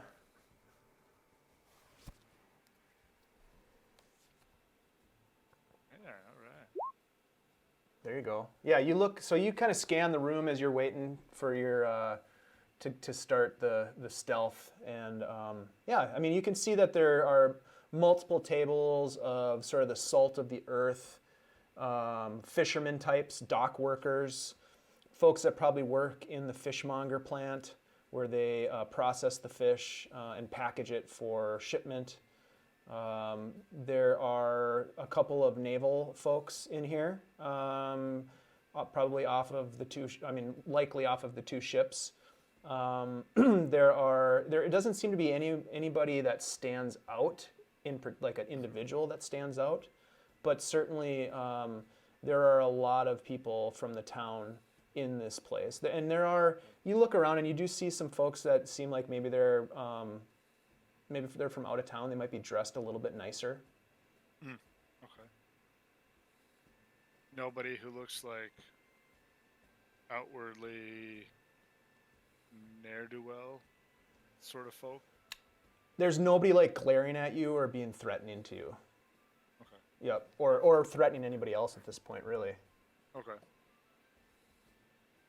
Cool. Do we see Crack at all? No, you don't. You're inside, so you don't see him. Okay. However, Theo, you are outside waiting, just outside the entrance to the snapping line, and a couple minutes pass, and all of a sudden you see this half-orc figure, who you recognize from the empty net, and he kind of walks up and kind of passes you and kind of gives you a look and a nod, and then he kind of hangs out for a little bit on the other side of the street, and you can tell he's smoking a cigar and just kind of waiting. And Just waits patiently. Yep. Eventually, when he kind of feels comfortable, he's kind of looking around. Actually, if you already rolled a stealth check, Byron. Perfect. Yep. Let's get him. He's gonna look around and just kind of see if he notices anything weird.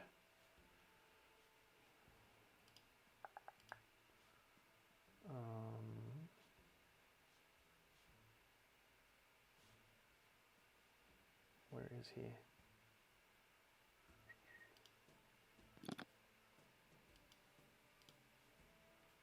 Oh, here we go.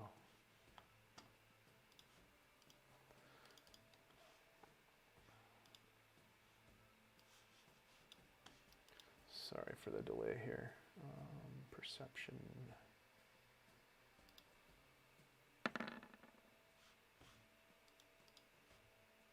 I rolled a natural 20. So he walks. Eventually, he walks back over to where you're standing, Theo, and he's still smoking the cigar, and he kind of exhales a big cloud of cigar smoke into your face a little bit. Not necessarily on purpose, but just because he's smoking. And he says, "So it's just the two of you then?" We will have a couple of more following as we go, just in case anything does kick off, as it were. I'm hoping we have a nice quiet night and they don't have to do anything. Yeah. Yeah. All right. Well, we just sit and wait for the time being. All right. Play it cool. We don't need any. We don't need anything. You want to make small talk? I can talk about how much I cry at night. I'm not good at that kind of shit. Where's the Okay. dwarf? Well, as I said, we'll have a couple people following us. One of them has short legs. Good, good. All right, well, just sit tight here.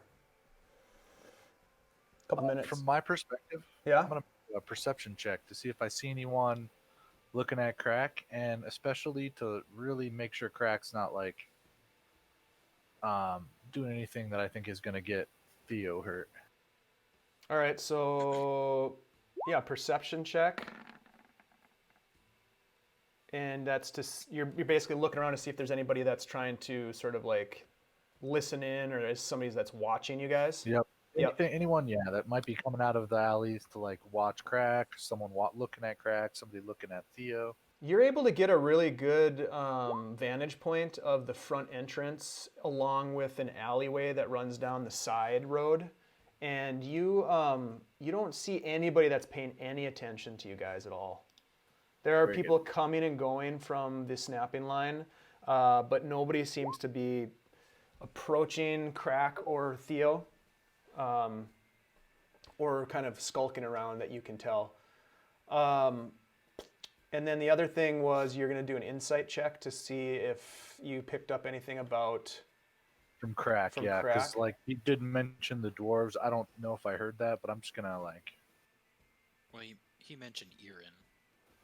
Right. Oh, He asked about the dwarf. Yeah. Yeah.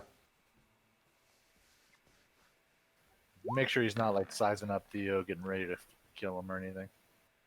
Okay. Yeah, you don't really have a read on him from where you are. It's kind of hard to see facial expressions or even read body language for that matter. It's pretty dark at this point in the night.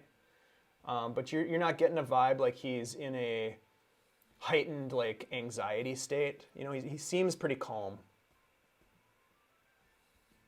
And so the three of you are outside. Byron kind of hiding off a little ways. Theo and Crack are waiting. Rhunar and Irin, you guys roll a perception check for me.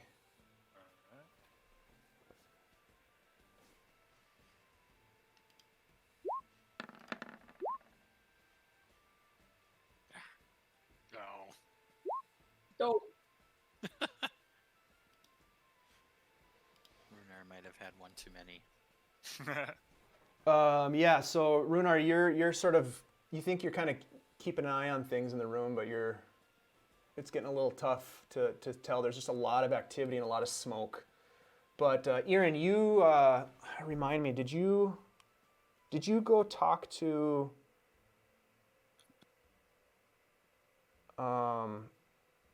did you end up talking to the naval officer, Mylor? Were you in that conversation? I think you were, weren't you? It was. Yep. So you actually see him, and he is cutting loose. It looks like it looks like he's had a few, and he's having a conversation with this woman at the bar, and they seem to be pretty friendly with each other. And at one point, you watch as they shoot some sort of a shot. The bartender fills it back up, and they shoot it again. And then he slaps some coin down on the bar, and he and the woman stumble their way towards the door, eventually making it to the door and out into the darkness of night. The folks who are outside, Theo, Crack, and Byron, you watch as... Quick question. Yeah. Did you see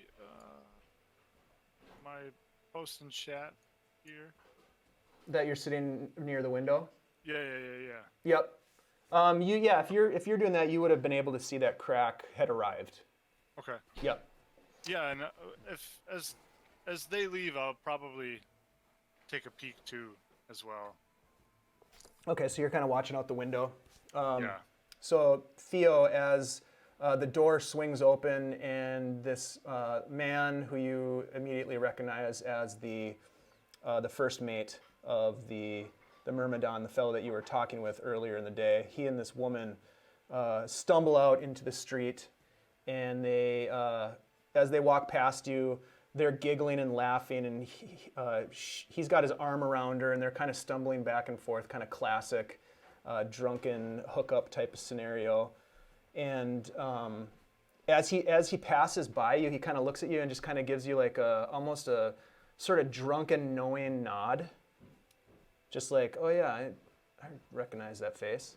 And then they just kind of walk off in the direction of the docks. And as you wait a little bit longer, Crack kind of looks over at you and says, "Let's go." And so they start. He starts walking slowly, nonchalantly, but kind of keeping pace with the woman and Myler as they stumble. They stop for a little bit and kind of fall down in the bushes, and they're giggling and laughing, and then they kind of crawl on each other to get back up into their feet, and they continue walking along. And this kind of continues for a while. Everybody, including Crack, is going to roll let's roll stealth checks with advantage.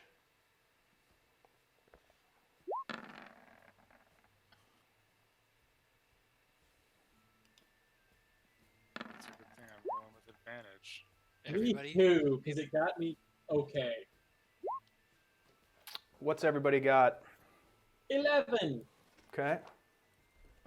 13. Okay. Crack got a 23. Byron and Rhunar are fine. They're fine. 13. We're both very stealthy. 23. Stealthy. No, okay, yep. Okay, so everybody is pretty good. They don't seem to notice you at all. As you're just kind of keeping pace with them a little bit. And this kind of goes on for like 5 minutes or so, 5-10 minutes. They stumble up against a wall and start kissing, and you can just kind of see them groping each other in the shadows. And Crack kind of stops walking while they're doing that, and kind of holds his hand out, and everybody else stops. And eventually they stop. The woman kind of breaks away, and she kind of giggles and says, "Oh my, you can't even keep your hands off me," and they continue walking towards the wharf district. And eventually they get in front of this large brick building. And everybody roll a perception check for me.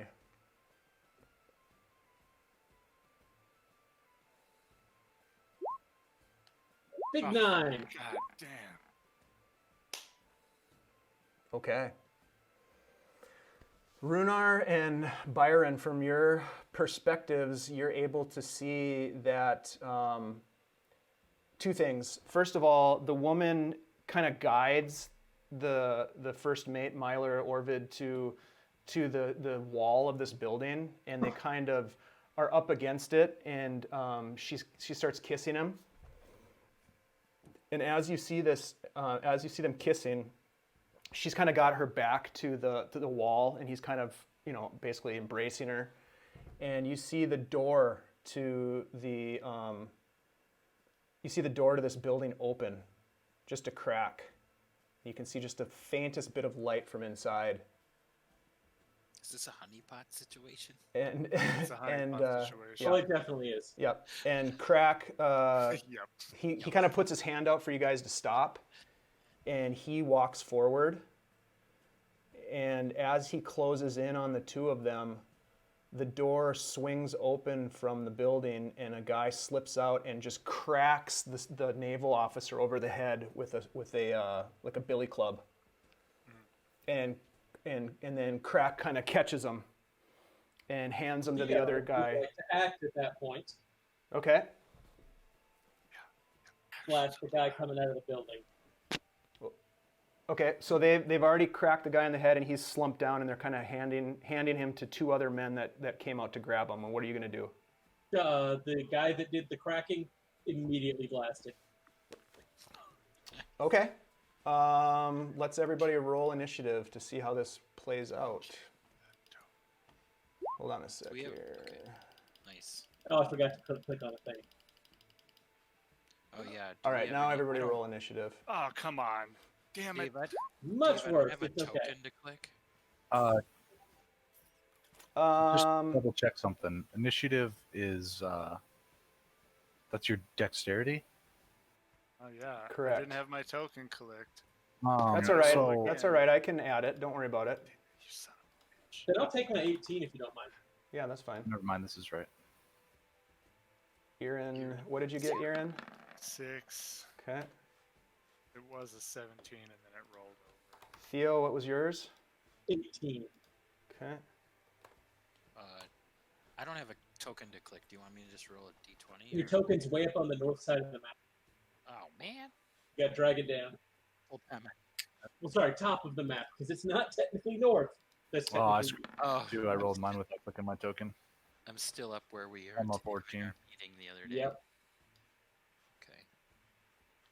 Makes sense. Moved my guy into the ocean a few times.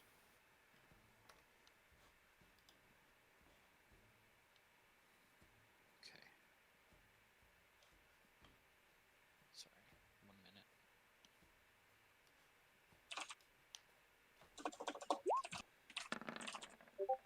Ooh, nice. Oh my. Indeed. What the hell? This is great. Rhunar Deg. The Rhunar, fastest goddamn alive. day. Byron, where are you at, buddy? I What'd you will roll? be. Oh, I rolled a 14. Okay. I'm just getting everybody's initiative in here. Yeah, where are we actually? Too Yeah. I'm going to show you in a second here. beautiful. Let me just get some initiatives.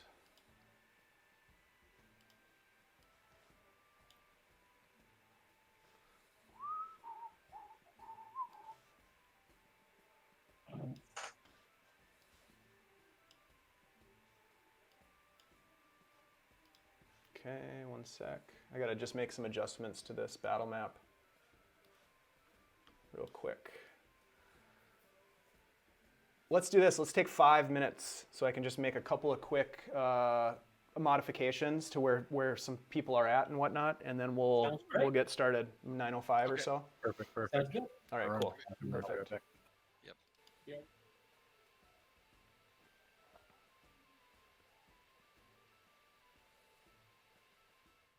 I'm back and just super excited to be here. Okay. All right, so we are going to go in order of initiative here. All right. Rhunar, it looks like you have the initiative.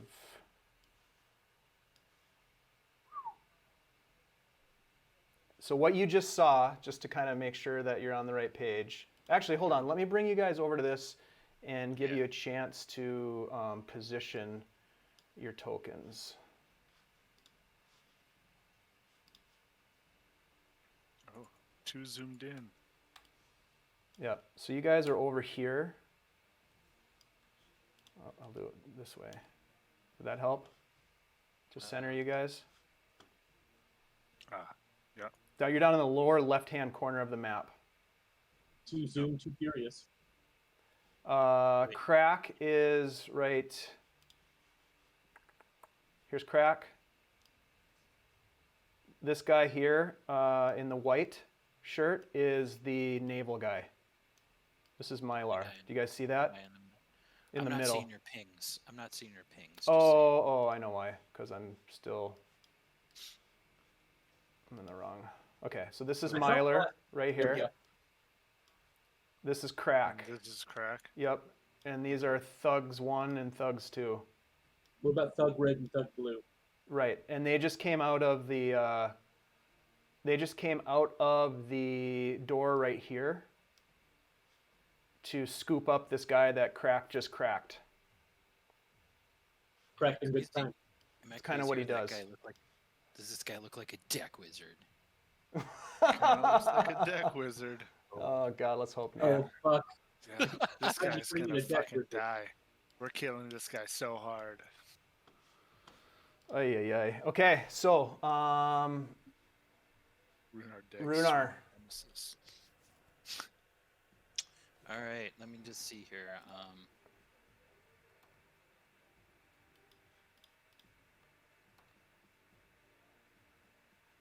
Ah, it's so far away.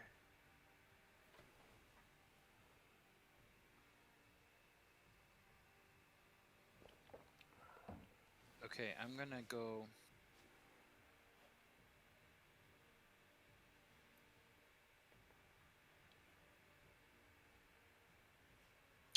Let's think here.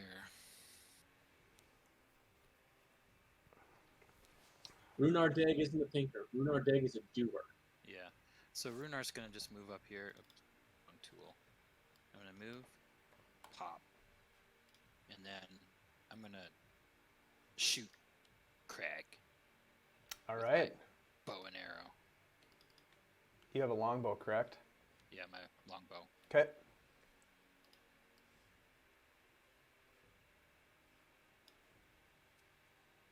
Hello, boys. Oh no, it's Rhunar Deg. Oh yeah, you just That roll. crap. Oh, no, He doesn't even Rhunar see it Deg. coming, and this arrow just flies true right through the air and just poof, right in the back, and he just goes. "Argh!" And he kind of looks over at you and confused, and he's like. "Argh!" Round two. Ooh. That one misses. He sees you draw a second time, and as the arrow flies from your bow, he just kind of steps to the side, and it goes flying past him.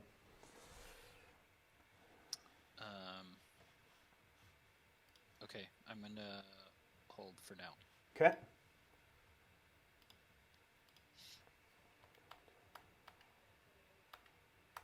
Okay.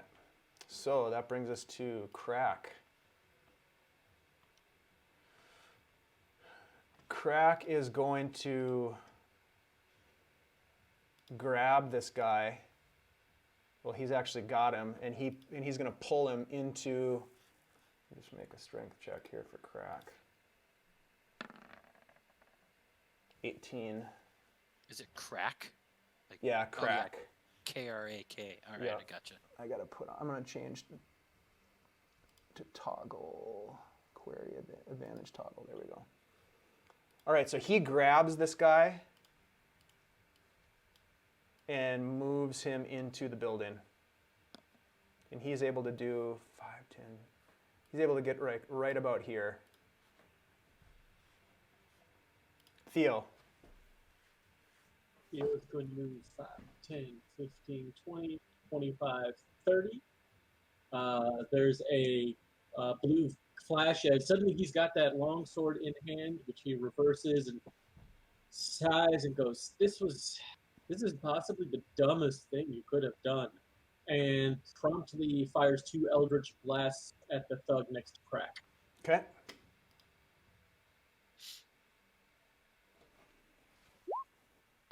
Oof, that hits. Boom! 25 hits does 1 force damage. One Yeah, force but damage. it slams him up against the wall.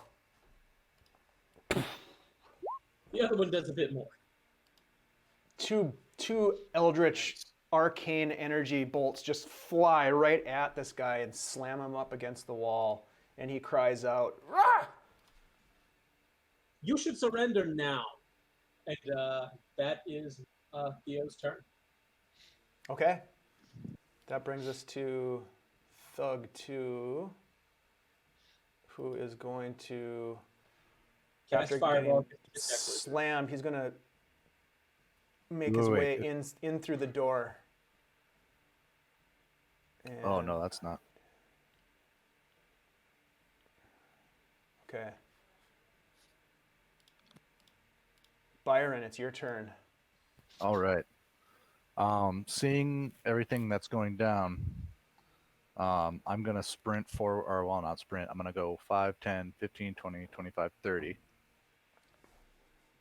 With my rapier drawn, and I'm just going to stab him. Fuck yeah. I'm just going to run up and stab him right in the throat, Nice. just like I did with the other guy. Well And practiced. because no other creatures within 5 feet, it will be sneak attack damage. Because you're a swashbuckler. Yeah. And my Swashbucklers are fighting so style gives me an terrifying. additional 2. This is going to be bloody ridiculous. Oh, Oh! yeah. That definitely hits. That definitely hits. Yep. Not the greatest damage rolls, but how do you want to do this? Oh! no. So I'll run up because He I was- know like this guy. Is this the guy you hit with arrows twice No, that was crack. or once? That was crack. That was crack. Okay. Yeah. So this guy, I know this guy probably is maybe not the one who clocked him, but he's one of those two. I'm just gonna run up, and I'm gonna be like, "That was a mistake," and I'm gonna have one hand up high, like I'm like trying to draw his attention up, and while he's looking up at my hand, I'm just gonna bring my rapier right through his throat, Nice. out the back of his neck. You just hear him, and blood just kind of spills out of his face, and then he just slumps. And as he falls, he just slides off your rapier. You just kind of let him just slide right off of it. And Into then a as a heap. bonus action, I will use my hide ability. No, I'll use dash actually. And I'll go 5, 10, 15, 20, 25, well, 25, 30, 35, 40, 45, 50, and I'll stop right here. Whoa, that's a lot of movement. Dash doubles your movement, doesn't it? It No, just yeah, gives it you does it gives move you 30 again. more feet. So you get like Oh, a second 30 move. more. Yep. You could still get close, though. So yeah, couldn't you Yeah, You'll have I'll to go redo that. 5, 10, 15, 20, You could get over and 25, 30. I don't want to run right by him. I don't want him to get an attack of opportunity. Right. Well, Okay. yeah, but if you get on him, you'll get an attack of opportunity on him. Yeah, you lock him in place or get to attack him if you're next to him. Oh, you're absolutely right. Yeah. Yeah, you know what? I forget about those mechanics. I'll move right here. Okay. All right. Anything else from you? Theo, you're next, buddy. Sweet. I've already been, so I don't know. Oh, I have you coming up in the order. I don't see. After me's 18. the dead guy. My. Wait a minute here. Byron, dead guy. Then Irin. Theo, what was your? I'm there at 18. I haven't. Oh, it says 8. Well, that's what I second time clicked on my icon and got an Oh, got it. You're in there twice. Okay, my bad. All right, here we go. 8. All right. So that's Byron's turn. So, Rhunar. Irin. Or Irin, yeah, I'm sorry. Irin.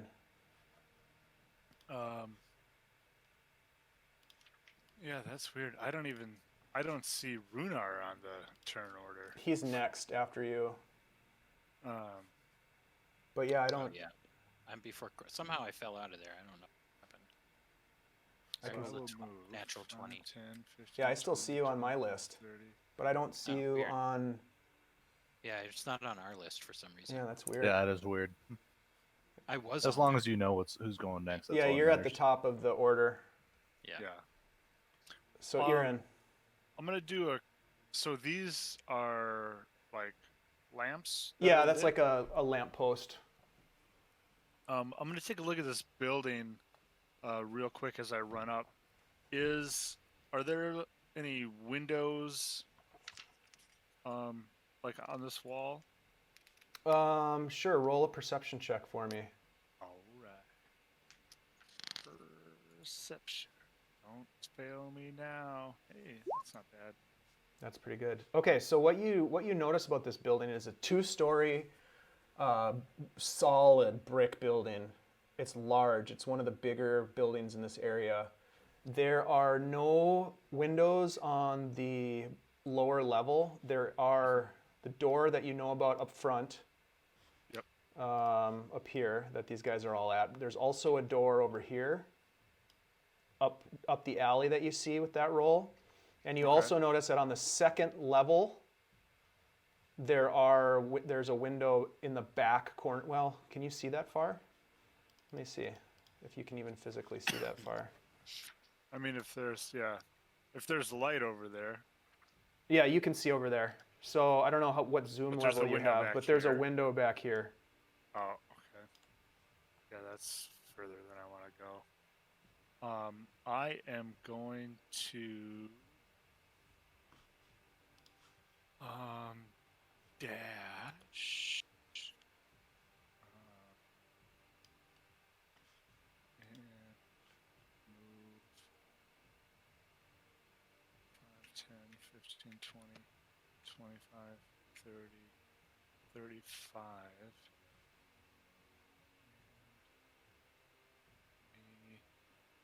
Monkey dwarfy. I can only take. I can't take an extra dash action. Yeah, even with Step of the Wind, I couldn't dash as a bonus action after already dashing as my action. Or could I? Step of the Wind. Yeah. Plop it in the chat so we can take a look at it. Sure.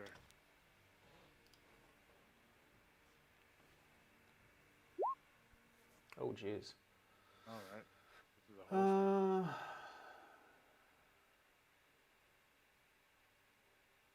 Okay, that's all about key points. Patient defense. Where's Step of the Wind? Why isn't it? Step of the Wind's at the very bottom. Step of the Wind, you can spend 1 key point to take the disengage or dash action as a bonus action. So you have used your... So I've used my normal action to as move. a dash. Yep. So Could yeah, I you have... bonus action to dash absolutely. again? Yeah, it says Okay. here if you spend a key point, you can I'll take... spend a key point. You can use a dash on your bonus action. Absolutely. All right. So that gives you So I another will- 30 feet. I will move another 35 feet. Wow, that's some monk shit right there. 5, 10, 15, 20, 25, 30. That door, I presume, is closed. Yes. And I probably cannot try to open it this turn. I would if I could. You That's up can to- reach out to the latch. Yeah. But you can't. You won't be able to actually interact with the object at this point. Okay. Yep. Not a You'd have to problem. wait till your next turn. Yep. Okay. I'll be right there. All right, Rhunar. Just to recap, did that thug that went in the door, did he take the Mylar? captive? Yeah, Um. with him? I can't remember. Well, from your perspective, it's hard to say. They did push the guy into the building, but you don't know what happened inside the building because you just Okay. can't see from where you Yeah, are. no, I'm just, Yep. they pushed him inside though. Correct. Okay, so Crack does not have him. Crack is standing at the door. He was only able to make it that far, so he was moving with the guy into the building. And then, just, I don't know for sure, how does movement work with jumping? Oh yeah, that's right. You have those fancy boots. So jumping doesn't give you extra movement, like extra distance, but Right. you can use your jump to traverse like terrain that you wouldn't be able to engage with normally, like, you know, jumping a chasm or jumping a river, right? So you could do like a But long it doesn't jump. give you any extra distance. You could do a long jump as an action, or as part of your movement. Excuse me. Yeah. You could do a high jump as part of your movement, or is that an action? It's, Yeah, I guess, I don't know. yeah, Is jumping an action, Yes, I believe. Let me. or is it part of your I I movement? believe find it's it. part of a move action. So it's part of your 30 feet of movement. Yes. Okay. Um, Admittedly, I don't know a ton about jumping, but we'll figure it out. What do you want to do? Let's start there. well, I want to move over here by Theo, so I guess in lieu of not knowing what that is. I'm Well, you gonna don't have get, to yeah, take you that. would not get any additional movement out of it. You know what I'm saying? Like you only get your Right. movement. However, you can use your action to move too. I copy pasted the the player's handbook into the chat. Beat Well- you to it. I'm going to just move and attack. Well, I would, yeah, do that. okay. I'm going to move here. Let's see. Sorry. Gotta get off of that. 6. And I'm going to attack Crack again with my longbow. Okay. Crack. Oh, sorry, I lost my sheet here. Okay, here we go. Come on, baby. Nice. Oh yeah, that And- definitely hits. And round 2.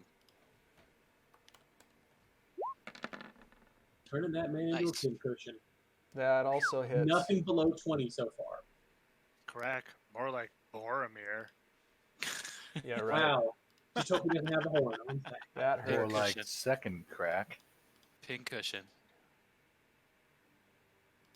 Wow. Yeah, he is not. He's not liking that at all. Okay. He's a big guy, though. So that was your movement in action. But do you want to use bonus action for anything, or? No, not Okay. at this time. All right. So let's see here.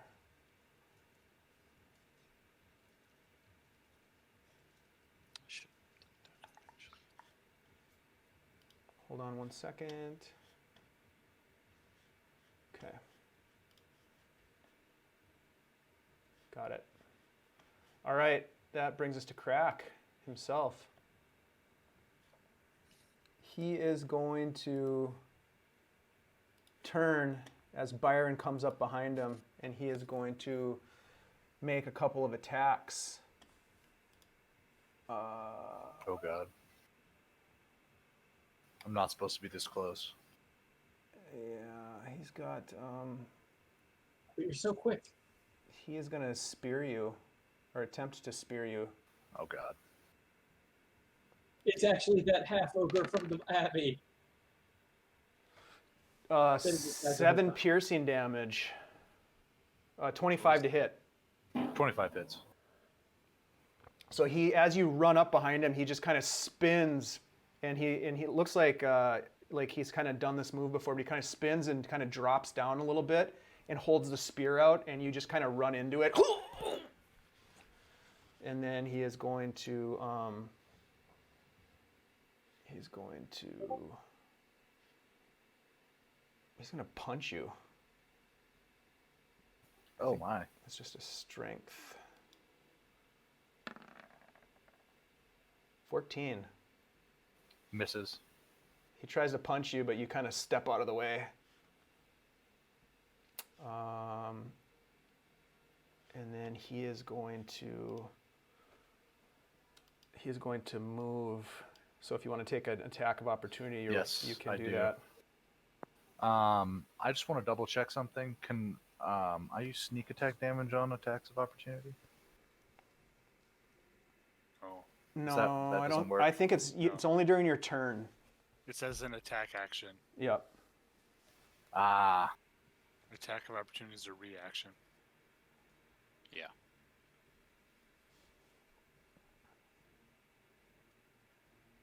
But yeah, you can use your reaction if you'd like.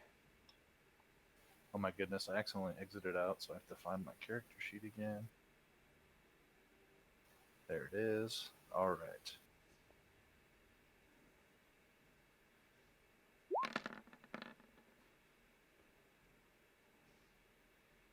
Wow. Well, there you go. Yeah. He'll go to punch me, and I'll just dip out of the way, and I'll bring my rapier up his armpit. An actual repulse. Yeah, that is great. So 15 piercing damage as he Nat 20. attempts to. Wow, that was beautiful. So that's going to be. That was huge. He's looking pretty rough, but he does use his movement to move. Let me do a strength check here. Oh shit. He's going to move Oh wait, no. 10, I just looked it up. You can do 1 sneak attack per turn, but it does count if it's a reaction attack. Really? Yeah. For Where is that written in the rogue Player section? handbook. Page? Let me see. I just want to look at it.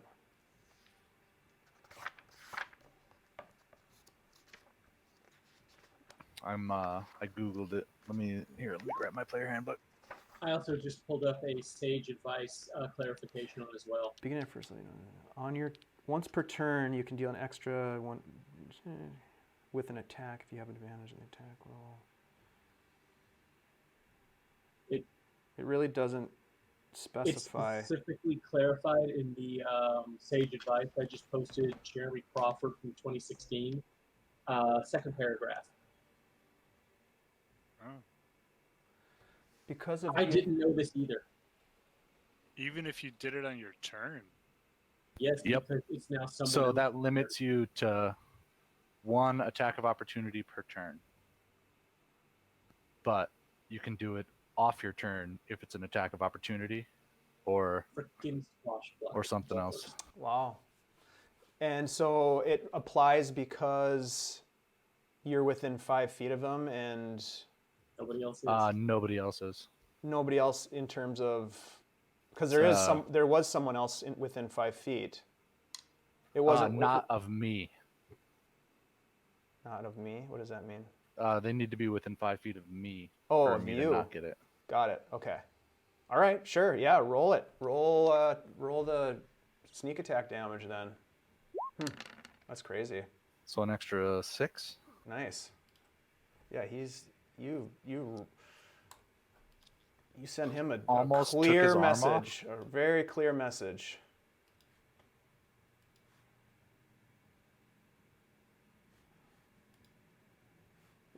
What is this little boy, that blue? happened. What's this little blue? What is that? Door? I don't know. I don't know. Oh, I drew that when we couldn't see where the door was. Oh, Oh, It's just a door. all right. If it's He's wrong, door. I apologize. That's okay. I don't apologize. 5, 10. So as he stumbles away, he's going to turn and he is going to throw his spear at you, Byron, as Shit, he has a spear. retreats. Doesn't have a spear anymore. That's fair. And he misses. Probably because of all the blood loss. Goes right past you. All right, nice. Theo. Okay, I'm going to move 5, 10, 15, 20, 25, 30. All I can see is full crack, can't I? I can't see the other guy that ran in there. Shame. Theo's going to, raise the pommel of his sword again and send 2 more Eldritch bolts barreling towards crack. Okay. I don't think a 10 hits. That one misses. Nice. 20 probably hits. That hits. He's getting just pummeled. And then as a bonus action, Theo kind of focuses on him, looks at Crack and goes, "Mistake." And his voice modulates, and there's this pulse of blue from the sword, and then for a split second, almost a collar of runes flares around Crack and then disappears with an odd thrumming, which is the up new and improved, better skinned version of Hexblade's curse. Ooh, nice. Wrath of the Blade Bearer. I like it. So that the blue energy just kind of like gets absorbed onto him, and you can just kind of see him glowing with it. Yep, and that is all I've got for this turn. All right, I'm just gonna I'm gonna give him a little token that he's been hit with the wrath. He was just full of squirrely wrath. Yep, no doubt. All right, that's Theo's turn. Let's see. So we've got that guy. And then what can you guys see at this point? Just to... Little silhouette of a man. Okay, so you should be able to see. I'm just going to make a couple of guys. You can see him now.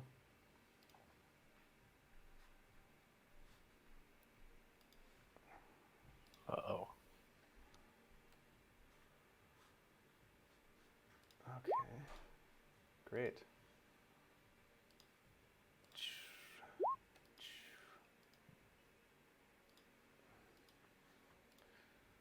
Okay.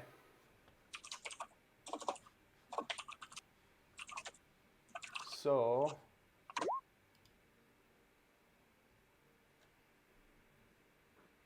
this guy's going to step out from behind the door with a heavy crossbow pointed right at Byron.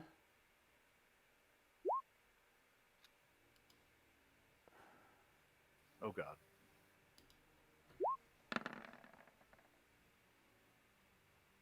$11.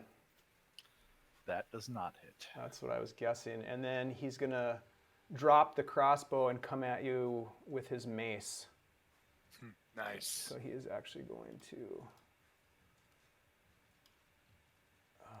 I have 2 monitors going, but I almost need 3.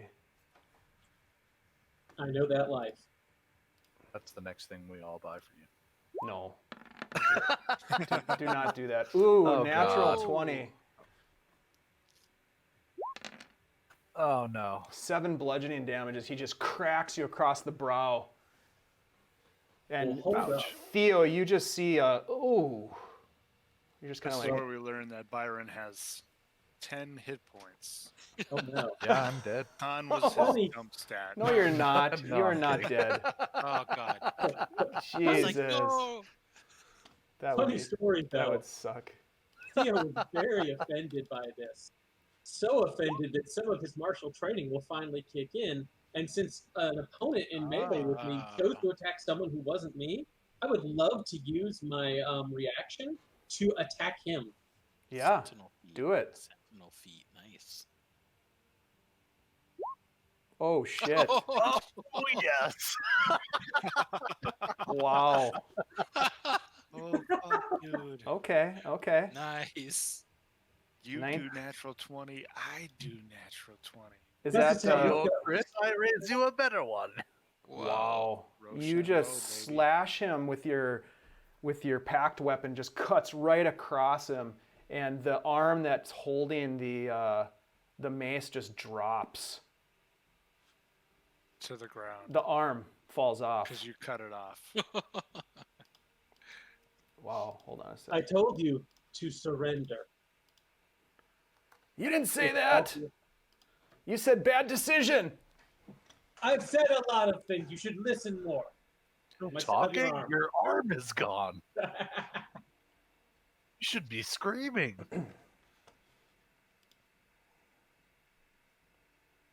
Okay, there's a couple of things happening here. This guy. 100.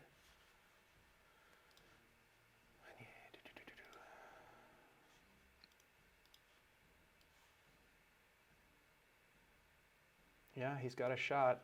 He is going to take it.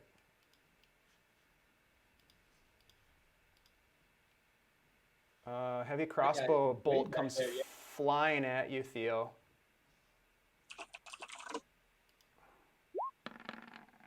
I think that misses. 14. Correct. My AC is currently 16. Yep, you see it coming from well, not a mile away, but from 65 So- feet away. A number of feet. Yep, and you're able to just step out of the way. Let's see, I think he does have... Yep, okay, so that's his move. Byron, you've been hit pretty hard, but you're ready to go. You just got smacked across the face with a mace. The guy in front of me, does he look pretty messed up? Yeah, besides he just the- got his arm cut off. Well, besides the arm though, like the rest of them look pretty okay. The rest No, of it doesn't them, matter. yeah. You could roll a medicine check if you want. Give him an It inspection. seems like a lot of work. I'm just gonna, I'm gonna finish him. Finish. It's kind of like push the So, square button to seeing put him his out of his arm misery. come down, and seeing that is like doesn't have any defense on that side, I'm gonna see that, and I'm just gonna bring my rapier in, kind of like I'm giving him a new arm, like I'm planting a new arm into him by Oh, putting shit. my rapier in where Oh, it's into supposed the open wound. You're mean. Jesus. Man, you got a dark Hey, streak. Byron, since you've got an ally in melee against the same target as you, does that mean you get your sneak attack damage? to. Oh, you betcha. That's the problem with Swashbucklers. They get it no matter what. Yeah, I almost always get sneak attack damage. This is one of my favorite things about it. So yeah, I'm gonna give him a new arm, and it's gonna be my rapier blade. Wow. Really. Got all those dice. 14. Oh Hits. no! That hits. What? Yes. And you just stick your rapier right in, just precision, into his missing arm socket, and yeah, he drops to the ground. And then this is where I'm not 100% sure, so I haven't used my movement yet.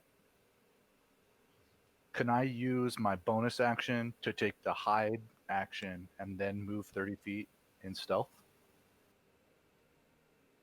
Yeah.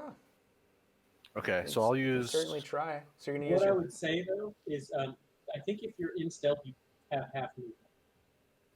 Correct. So you may Yes, want thank to you. move then hide. That is true. Okay, Perhaps so I another will box? move and then hide. I will move 5, 10,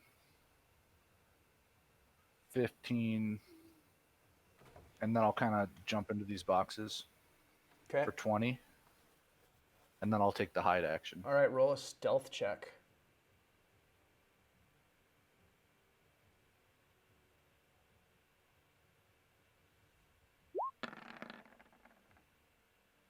Okay. Yeah, you feel pretty hidden. Sweet. All right. Let's see.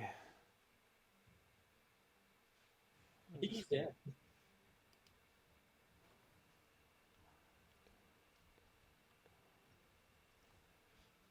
He is going to take a shot at you, Theo, with his heavy crossbow. Is that the one that shot earlier or another one? There's two of them up there. Okay. There, so I don't know if you can see it from where you are or with your. Well, yeah, you have See dark one vision. barely. Yeah, so there's Yeah. there's kind of like a balcony that these two guys are Okay. standing on. Oh. Jesus, dice are wild tonight. 9 piercing damage as a bolt comes through the doorway and just thwacks you mid-chest. Ow. Irin, that's only the second round? Holy shit. Yeah.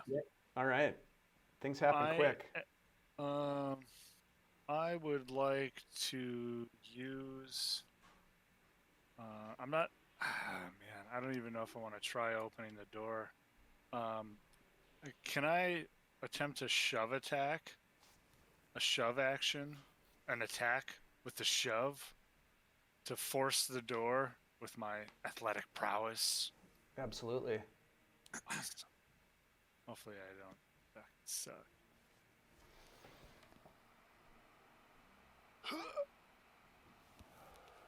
Yeah. 20?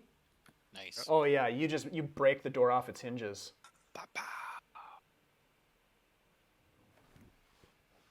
Enter the dragon.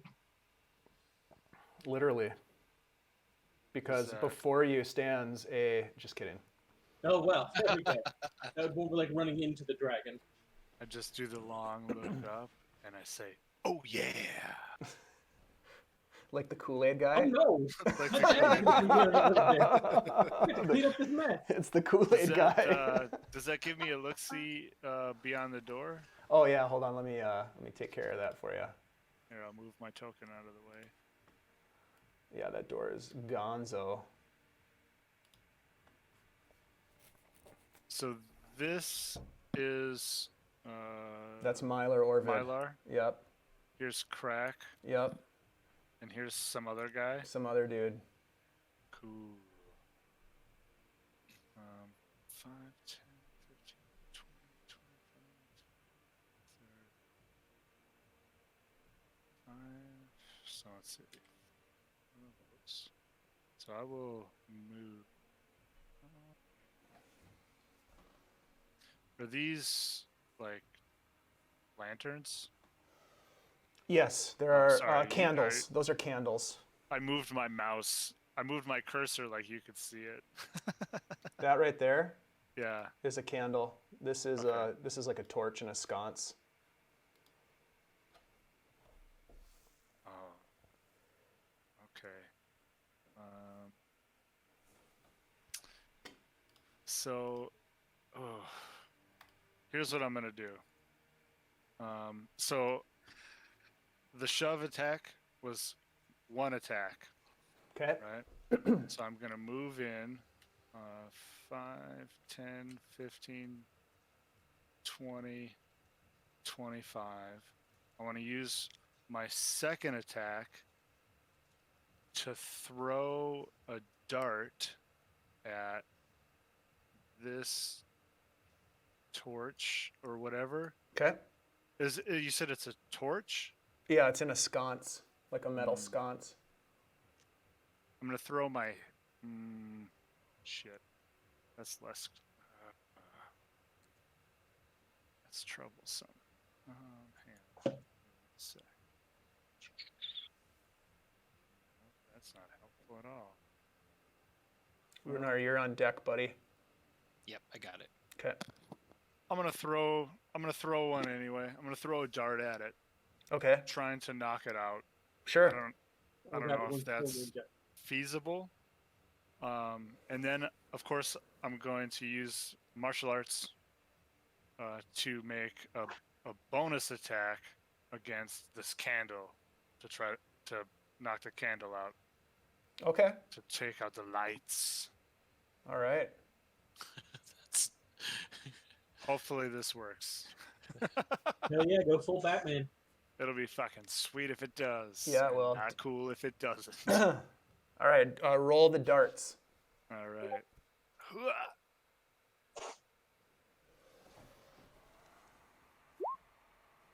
oh, Oh shit. 19, it's not bad. Yeah, you hit it, Nice. and it falls. Nice. So let me just make. I need to make 2 rolls here. Okay. We're gonna burn down the warehouse. Oh shit. We're gonna burn down the warehouse. Oh shit. So the torch falls out of the sconce, Yeah. and it rolls 10 feet, 5, 10, into this area back here. Okay. It's still lit, but it's going to be obscured. Let's see. Let me do this real quick to give it a little bit of obscuring.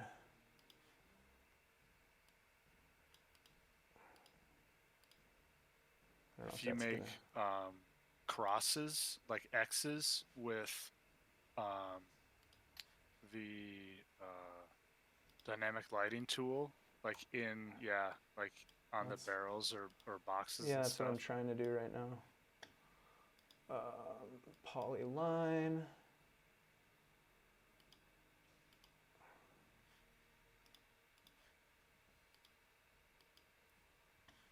I don't know if that did anything. It definitely put some more shadows on tomorrow. Did it? Yeah. Sweet. Yeah, Kess is weird. Yeah. Yeah, Well, I it's- suppose it's- because this other one is still here. So then I'm gonna make. I'm gonna like do like the kick the cap off of the. Yeah, you've Coke used this bottle. move before, I think, haven't you? Have I? I don't. I think you remember. did in Zolik's lair. Oh. Well, here it goes. Yeah. Sweet. So you snuff it out. If you can move your token for a sec, Oh, yep. I will. Yeah, that one's gone. So these thugs just hear a side door burst open and the lights go out. So that's your turn, Rhunar. All right. So I will go. Let's see. 1, 2, 3, 4. Now right here. Am I at the edge of the door, or do I have to be right here to be? Is that the opening of the door right there? Correct. Yes, this would be the opening here. So if you're right here, you can't see in the doorway. So, if I step to the opening, I can't see anybody. Let's see. So I moved 4 spaces to get here. Okay, that's 20 feet. So you have 10 more feet of movement. Plus, you can use your action to move if you wanted to as well. Yeah, I'm gonna use dash and go. So that was 20, 25, 30, 35, 40, 45, 50, 55, 60. Okay, so you're standing next to the cart. Okay. Can I crouch down? Is that considered a thing I can do? Sure. I'm gonna crouch down behind the cart, What's your intent of crouching? just to try to give myself some kind of cover. Okay, sure. Yeah, that makes sense. All right. Let's see here. Because I can't see anything right now.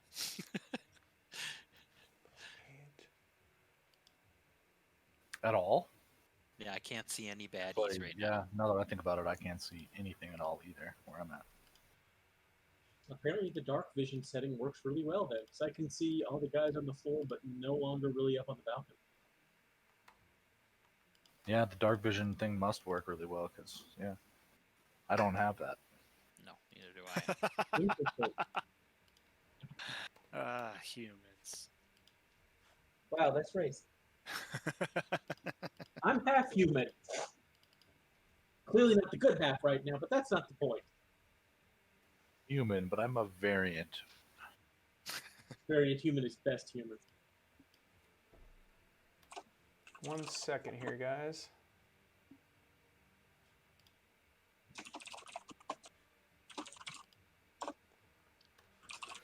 I'm just checking to see what my characters can see here.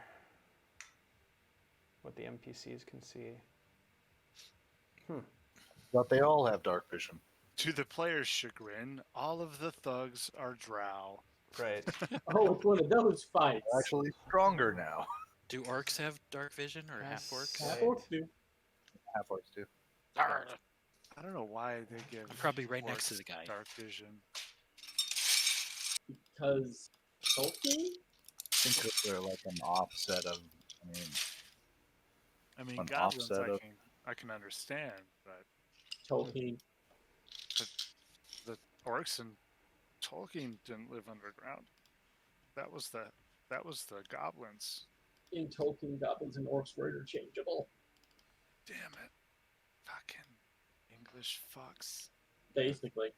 all hatched in slime. Very strange. Okay. For some reason, I cannot activate the dark vision, but that's okay. Nor will you. Let's see. Only human. Damn it.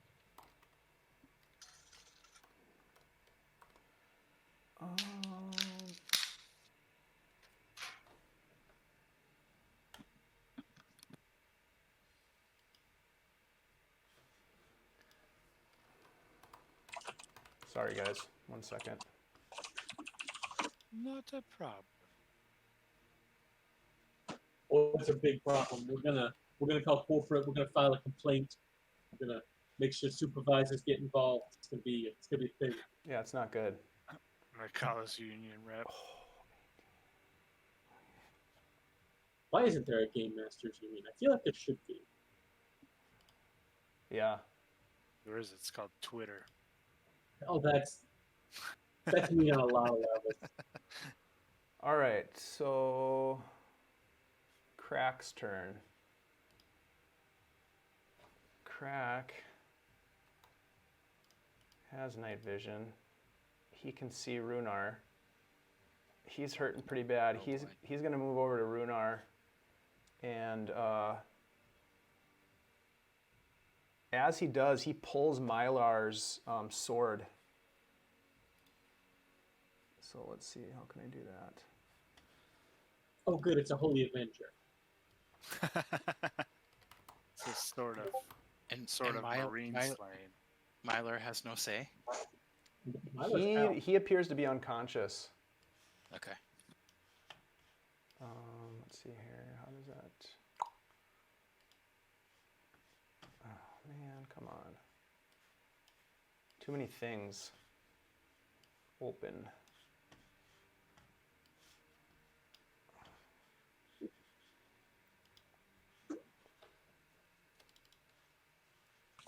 Bastard.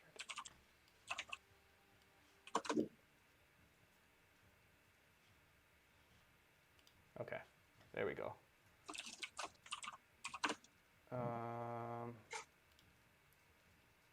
Plus. All right, sorry, here we go. He's gonna swing at you. 24 to hit for 6 slashing damage as he stumbles towards you. Yeah, that He hits. swings at you, and then he swings a second time. And the blade rips through the air and comes down hard on the. I rolled a 13, which misses, I believe. Yeah, Comes down and misses. hits the cart as you kind of roll out of the way. So that was 6 damage, you said? 8 slashing damage. Or no, 8 sorry, slashing. 6 slashing damage. Yes. Okay. All right, Theo. All right. You'll step in 5, 10, 15, 20, 25, 30, which puts him up on crack. Just Theo makes a disappointed noise and attacks twice with his longsword. Oh, Yeah. yeah, that hits. For max damage. I have a second attack. Do I need to use it to take him down? How much damage does it do? 16 points. Oh, actually, sorry. 16 plus. Because you got the wrath bearer, the or wrath, so that eves plus 3 more, so 19 points of damage. wrath of the Oh god, blade. technically it's a crit because that was a 19 and I have the curse on it. Okay, so what's the total damage? Hold on. Go ahead and add that in there. 26 points of damage. Holy crap! Nice. Nice. He's still standing, but he is bloodied. Well, then he will attack. He will attack again. There's nothing, if not Nothing stopping you. Got a can-do attitude. But I doubt an 11 hits. The 11 misses. Worst things have happened. All right. Let's see. So, and let's see. I don't have any bonus actions, so that's me. Okay. Bandit Captain, which is this guy here, is going to drag. Let's see. I'll have him roll a strength check to see. Does he look like he can see?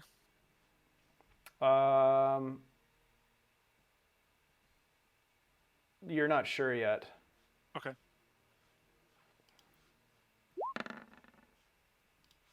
Okay, nice. He drags Mylar over towards this table and knocks over a chair. Gets him about there. And he pulls out a a knife and puts it to the guy's throat. And says, "Stop or I'll kill him now." Let's see. And the guy up on top now has got another crossbow bolt readied. And let's see, can he see anything? That's the question.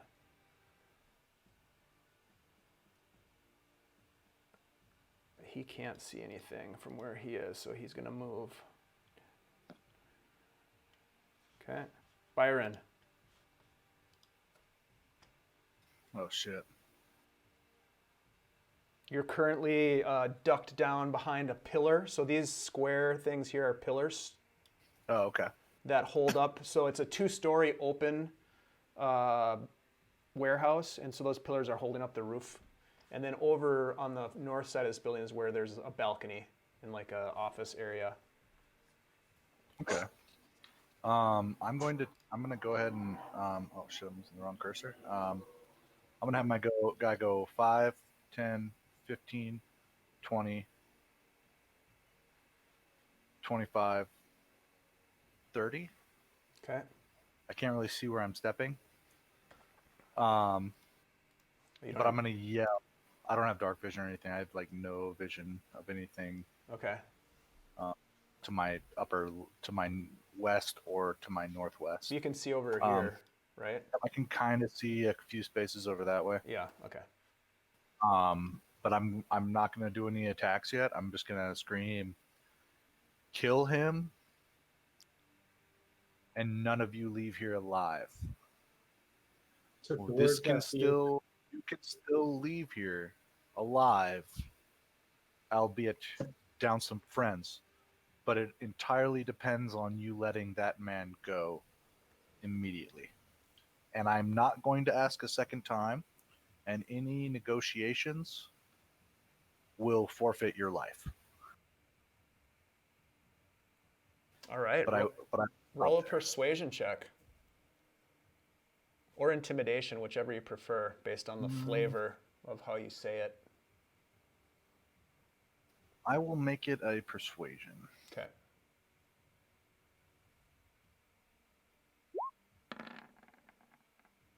Nice.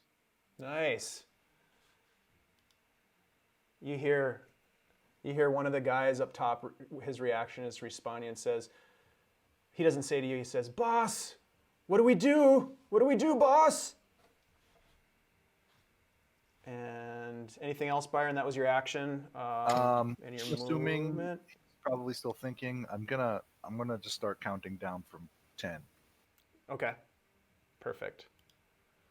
So you probably get to about, I don't know, 7 after all that. This guy can't see what he's shooting at, so he's going to move. Okay. Can he see anything from there? No, not really.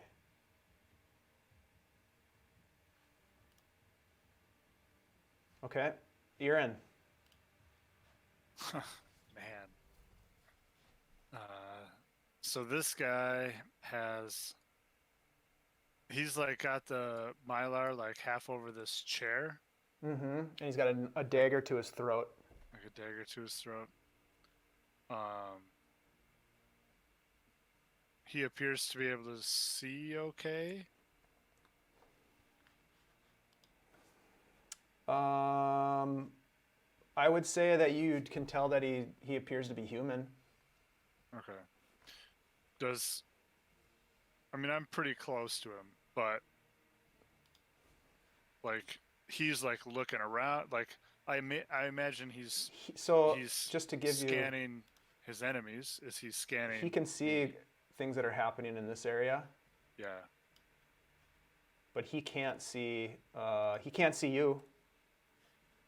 I don't think he can see me. No, you don't get the sense. You don't get the feeling that he's looking directly in your direction. You can see that he's kind of looking back and forth and kind of panicky, but he's got a knife to this guy's throat. But he doesn't seem to. He hasn't reacted to your presence right there. Okay. But he also knows that somebody kicked over the candle. Right. Oh, he knows that the candle fell over. Correct. Ah, man. Do I think I can get to him before he stabs Mylar? How would you ascertain that information based on, if you can give me a description? I don't know. I feel like it could be the kind of Could be an like, insight check, maybe. yeah, like insight. You know, like in the BBC Sherlock show when he like goes to his like mind place and you see like mathematical equations. You know, maybe it's not that elaborate, obviously. Mm-hmm. But But you're on the other hand, sizing I up am the a craftsman. situation. Yeah, Yeah. yeah. Like, Sure. how Roll- his arm is, how his posture is. Yeah. You know, like, the how pressure this that guy he's looks exerting of the like- blade on the guy's neck. Yeah. Yeah. Like how he looks Surprised. like his strength is like. Do Okay. I think I could get to him and stop his arm, or maybe if like would it be to kick the chair out from under him to drop Byron or drop Mylar before he can stab him as options? Okay. Yeah. Roll an insight check. Come on, baby. Oh, fuck you, motherfucker. That was a goddamn 18. Ugh. That looks an Yeah. awful lot like 4. Yeah. You shut your mouth. Nothing. What you do pick up is that he looks battle worn. He looks like he knows what he's doing in terms of a Okay. fight. And Mylar is not. He is like fading in and out of consciousness, so he's not worth a damn. Okay. And he's got some blood that's on the back of his head from where he got smacked with the billy club. So he's bleeding from the head.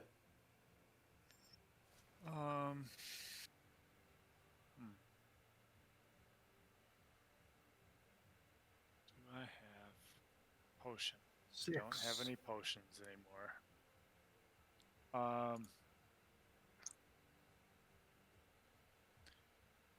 Yeah, you know, if I don't know that if I don't think he can see me, I don't. Yeah, based on ascertaining from that role, I don't know that I necessarily feel good about acting yet. So what I will do is hold ready in action, and like the second he drops his guard, unlike Donkey Kong. Okay. So if you see an opening, basically. Yeah, like if I would you know, say, like I mean, if Byron's- you wanted to resolve that rather than holding your action, you could certainly just roll, and if it beats his AC, we assume that, I mean, but then you've used your action if you've missed it. Right. Well, yeah. I mean, the big thing, because I'm just trying to think of how to resolve that, to see if he provides you with a with an opening, basically. Right, because obviously the big thing I'm worried about is him also having readied in action. You know, Correct. like if he's prepared to kill him if somebody does something. Do you think he's rated in action for a monk to stealth behind him and put a throwing star to the back of his head? I don't know. Maybe. Okay. He can't see you right now. Well, I don't really. Irin fuck. has to make his own Then decision. go and guys. take the Yeah. defensive action and wait. Yeah. Heat of the moment. Yeah. All right. Fuck it. Okay. Uh-oh. So here's the question. Think of How does he have Mylar held And which hand is holding the dagger? His right hand has the dagger up to Okay. Mylar's throat, and his Yep. left arm is kind of wrapped around his chest, essentially almost holding him up because Mylar is so out of it right now. Yep. And then is that chair between the two of them? The chair is between you and the thug, and it's tipped over at this point on the ground. Oh, okay. Okay. Yep. So he's not. I almost thought like he was like arching him over the chair. He kind of moved back into that corner, and then he like kicked the chair out of the way because it was in his way as he backed up. Okay, I see. Yep. Oh man, fuck. I will. So let's do this. I am going to. No, that's not good.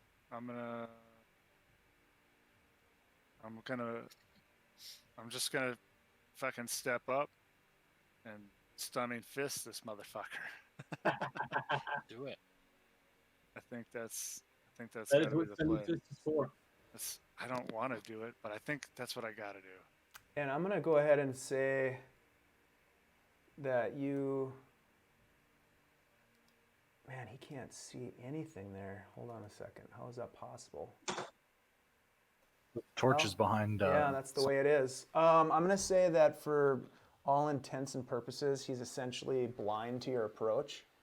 Okay. So you're going to have advantage on this roll. Fuck yeah. Just bop right to the temple. All right. First roll. Why is that rolling damage with it? Nice. Second. Here's the second roll.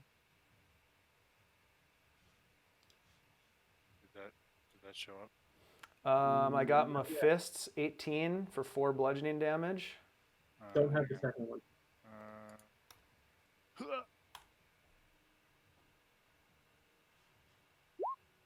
Uh, 11, that one misses. right. So you smack him with the Right. first one, but he sees Yeah. the second fist coming and he gets well, no, gets out of that the way. was the advantage. Oh, sorry. Okay. So yeah, you Yeah. definitely hit him with the first punch. Okay, so So which damage do you take? The first one. the first one, Okay, alright. yeah, and then stunning strike. I Which will is spend a actually the key important part. point, and he has to make a Wisdom con save. Oh, con. Okay.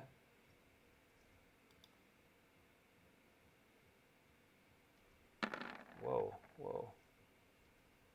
I've rolled a natural 20 for the con save. Oh no. Yeah. Alright, he is not stunned. Unfortunately for him, I have a few more attacks. So I will attack again.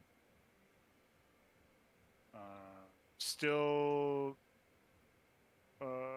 advantage or Now you don't, because now he knows Okay. you're there, and he can Sure. kind of see you coming at him.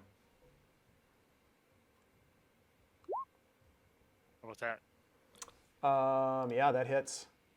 Okay. For Can't you 6. Stunning About- Fist again if you want? How about another stunning fist? Okay. Let me roll. Yeah, Con boy. save. 10. Mountain Madness. 10? Yes. Yep. Fail. All right.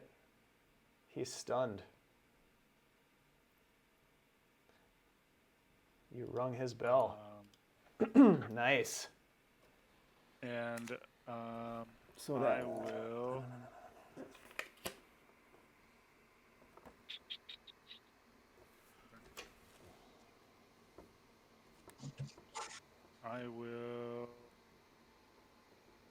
I will flurry of blows. You Hell have yeah. advantage on this. Nice. Do not mess with monks, man. He's just Tweety birds floating around his head right now. So here, let me make another. First roll's an 11. So plus 6. This is just cumbersome. No, that's not. Hang on. Yeah. So that wasn't a. So does an 11 hit? No, strangely enough. Okay. All right. And another flurry of blows attack.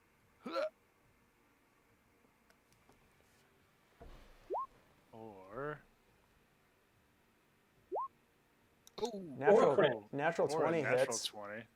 nice. All right. So let me roll. That makes my up for that. damage. So that's 2d6 plus 3. So for 10 damage. Okay. And I will force him to make a dex saving throw or fall prone. This is part of the open hand. Yep. Got it. Yep.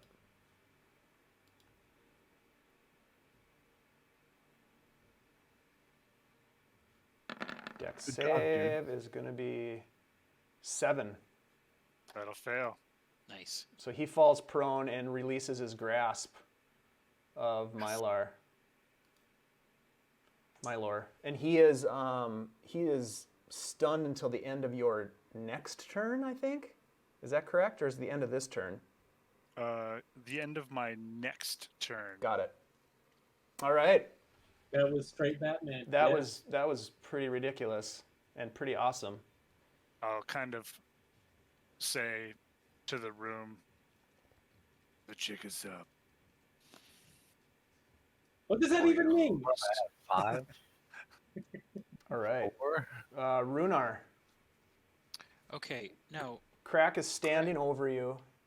Yeah. He just hit you with a sword attack. Missed with the second one. It kind of came down as you ducked out of the way and hit the cart that you're crouched down next to.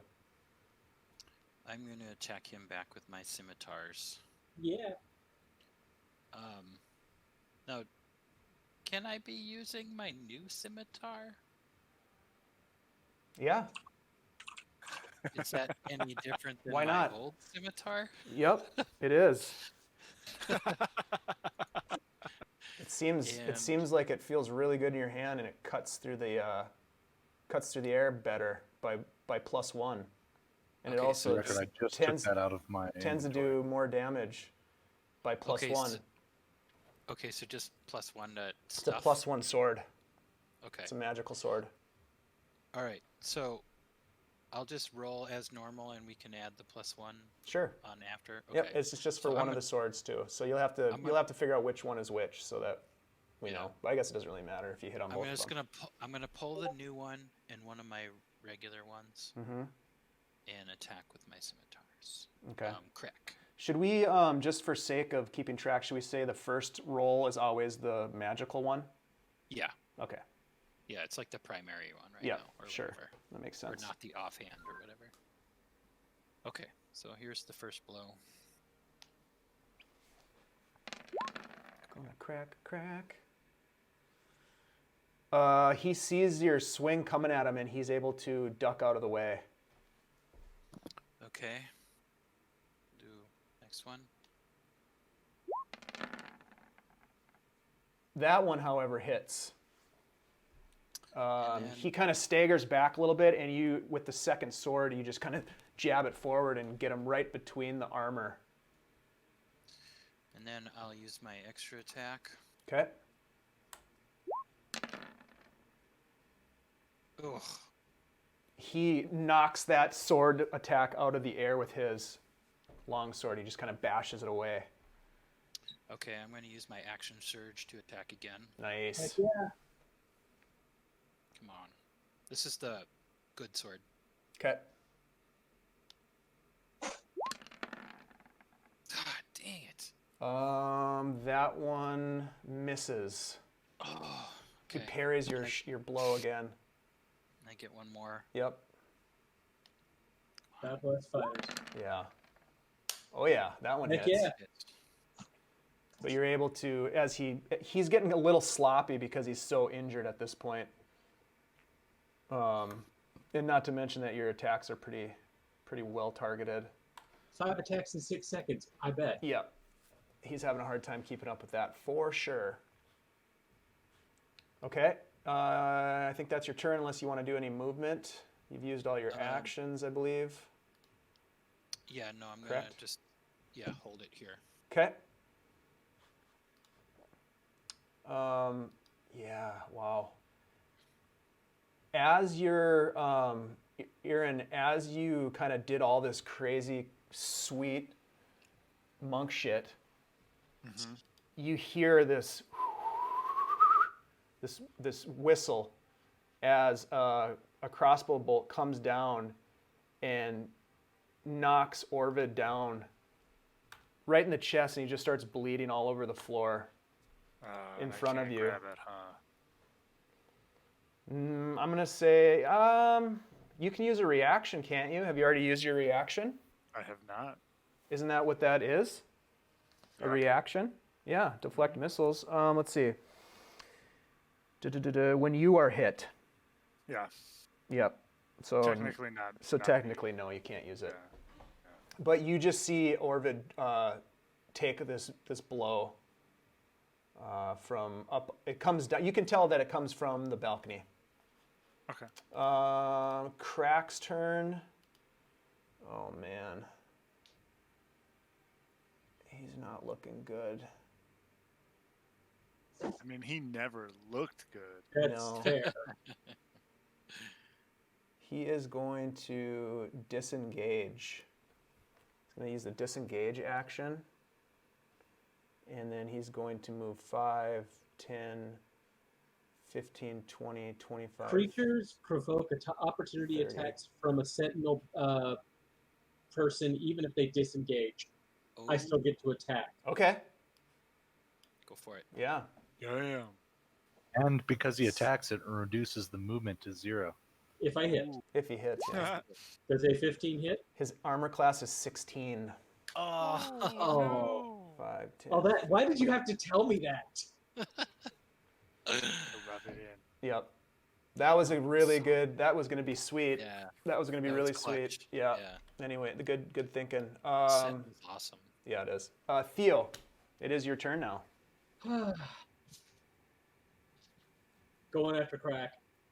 5, 10, 15, 20, 25, 30. We're not done yet. Do I it. know. I hit twice with the longsword. Hey, look, another 15. Oh, That missed. yeah. He kind of sees you coming up behind him, and he just ching ching, and just kind of parries your attacks. However, that one probably hits. That one does hit. Oh. He, god damn. Okay, this guy's still up.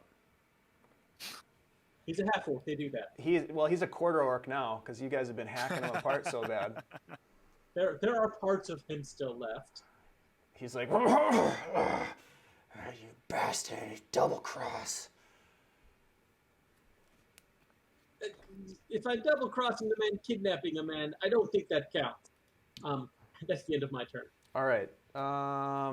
This bad guy who is stunned can't do anything this round.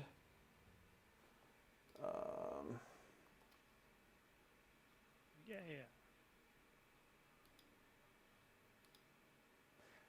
Irin, roll percentile dice for me. Ooh. Oof. Okay.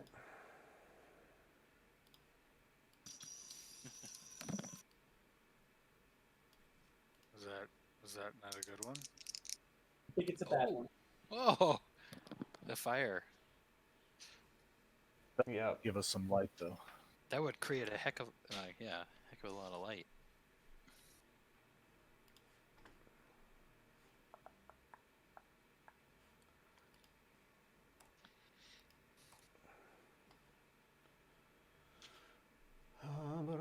Give me a second here. I'm just modifying the light scenario.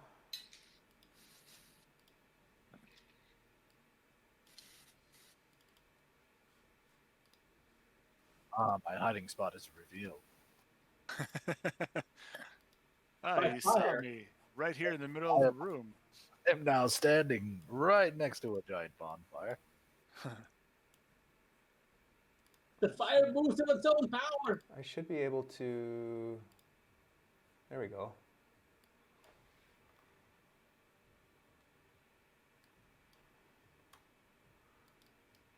So if you Yeah. make that fire a token, you can give it light. All right, so the room is now pretty well illuminated. On account of all the fire. On account of a fire starts to blaze in the corner as that torch lit some of the boxes and debris on fire right next to Byron. Byron, it gets really warm where you are, and Hope you guys 10, got water 15, spells. 20. Oh wait. I definitely don't. 30. This guy gets to here. You don't have ice armor. He I have ice fires. Not good for you. Byron, this guy runs down the stairs and fires his crossbow at you. Does he do Oh, it while shit. he's jumping down the stairs? 21 That hits. Is he in a John Woo movie? Apparently. for only 2 piercing though. He kind of slides down the banister and fires it halfway Nice. down. Yes. With the biggest crossbow you've Yeah. ever seen. Okay, that's his turn. Byron, it is your turn. All right. That guy's still down, right? He's stunned, right? Yeah, he's on the ground. I think I might just go coup de grace. I think I need to get a Mike Tyson tattoo on my face. Do it. I warned. I told him to put the guy down, didn't I? Yes, you did. And I don't know where I'm at. Countdown from 10, but Well past. 10, You- 15, You would 20, be at 6. 30. I'm at 0 now, and I'm I can't And I'm- count. gonna kill the crap out of this guy. Yeah, you have advantage. Which means, well, you know what that means. Holy Christ, that's a lot of dice. That's a How do you want to do this? I'm just run over, look down at him, Yeah, roll. see that he's stunned and laying down on the ground. I'm gonna say 0, and I'm gonna put my rapier down his throat. God, you're all about the esophageal kills. Yeah, wow. Yeah, I'm very- all about like just make it lethal. I mean, he's a rogue. Kind of a thing. I suppose Um, he goes high, I go low. Then I will. I don't know if I can use a bonus action to grab Mylor. not. What do you want to do with them? I just want to like pull him up into my arms and kind of start moving him towards the door. You can reach down and kind of start to try to pick them up. Okay, yeah. So But you I'll reach can't- you- down to start picking him up, but Yeah. I won't obviously move because I can't drag him with me and Okay. shit. So All right. Anything else? um, Okay. I will yell at the other two guys while I'm reaching down to grab this guy. If you attack us again, you won't make it out of this building alive. But they already know they're not going to survive, probably. But that's okay, because it is a deception. We're going to kill them. Okay. This guy hears you, and he's going to 5, 10, 15, 20, 25, 30. He gets down here, and he is sizing things up.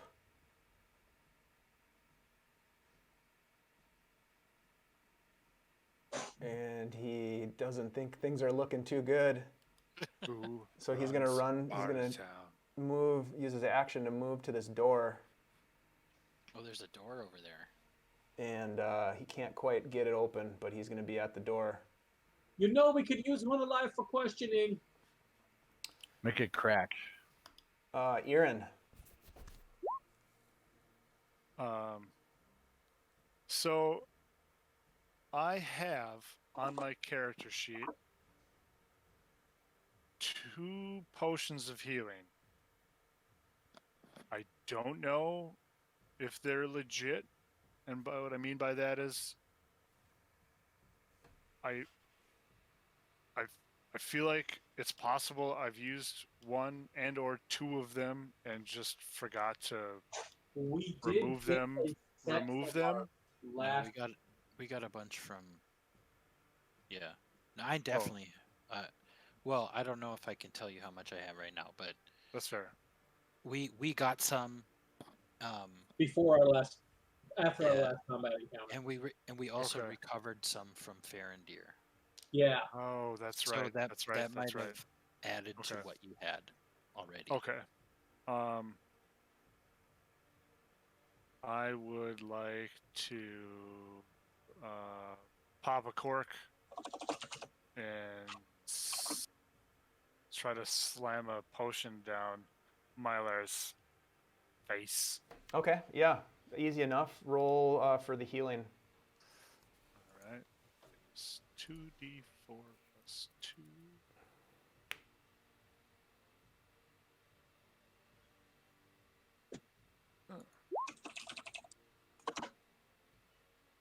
Six. All right. 6. Yep. So almost instantly, as the fluid goes down his throat, you can just see his eyes flicker open, and he kind of looks up, very confused, but he's conscious now. Okay. I just kind of look at him and say, "Shh," and then I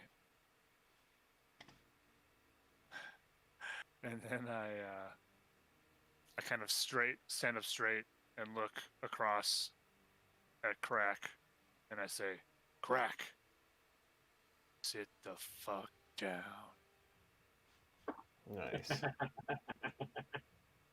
Rhunar. All right, Runar's going after these idiots. And that's the end of my turn. Oh yeah. 1, Hell, you guys all around. 3, 4, 5, 6. I'm gonna attack this guy. Okay. Sorry, hold on. Jesus. All right, here we go.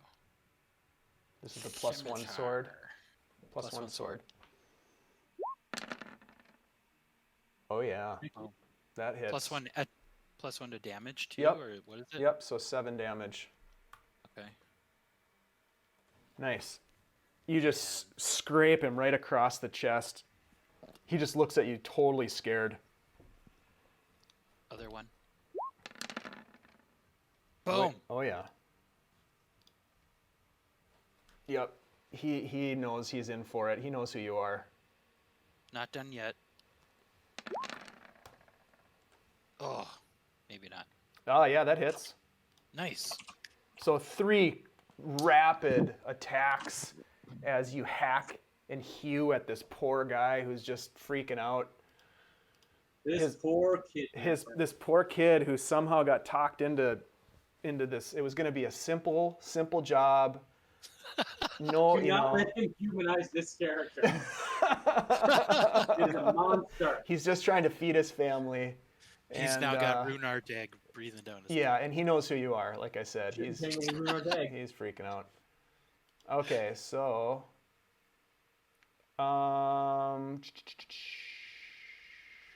give me a second.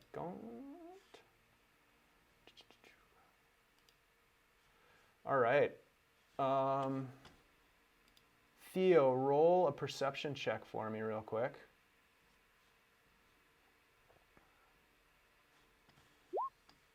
$14.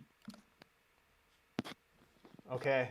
As you're standing there, all of a sudden, this crossbow bolt comes flying down and hits Crack right in the side of the neck, and he just starts to spew blood all over the floor in front of you, and you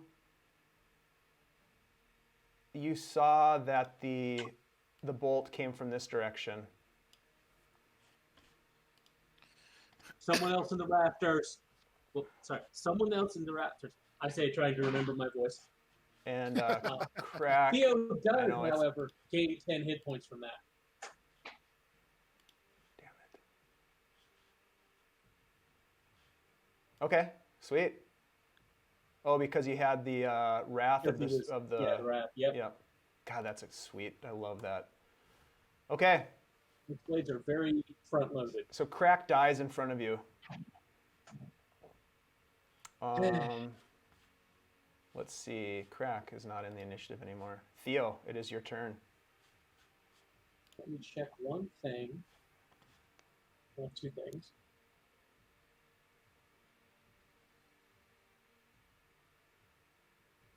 There's that. And... Beautiful. Here it is, just as for Rich. Theo just grumbles something to himself, mutters a couple of arcane words, something lights up on his blade, and with a thunderous explosion, he disappears from where he is and reappears up to 90 feet away, which in this case could include right up here. Okay. As he casts Thunderstep. Thunderstep. Nice. Oh shit! Now, it only hits things where I was, so Crack's real dead. Irin is just out of range, but that is real loud. So if the fire didn't get people's attention, that definitely did. Okay. And Theo is up there trying to find where that crossbow bolt came from. All right. Roll perception check.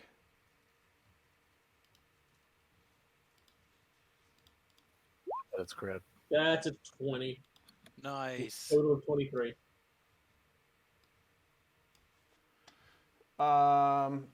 Okay, so you get up there and you look around and you see that there's a window up there that is kind of swinging open. And as you look outside with that natural 20, you see just barely catch the glimpse of this dark cloaked figure that runs, let's see. It's hard for you to see where you are, but right here, there's a bunch of trees. And then there's another rooftop right here. You can kind of see the edge of it down here, maybe. Yeah. You just catch just briefly catch this figure slipping out of the trees onto the rooftop and slipping down the backside of the rooftop. Theo just cheerily yells after, "Be seeing you!" and just lets himself back down. And that's the end of my turn. Okay.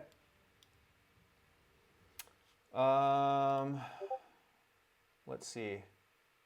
I think Stunning Strike, is that still happening or no, that's over now. I mean, isn't it? he's dead. He did. Oh He yeah, is no that's right. longer Yeah, stunning. yeah. Why is he even in there? Okay. This guy. It turns out Rapier's the best stun. Yeah, that is. It's very effective. This guy, Rhunar, is just going to drop his weapon and just stand there. Byron? I will take this moment and I will grab Myler and I will move him. I'm guessing it's going to move like half speed. Roll a strength check.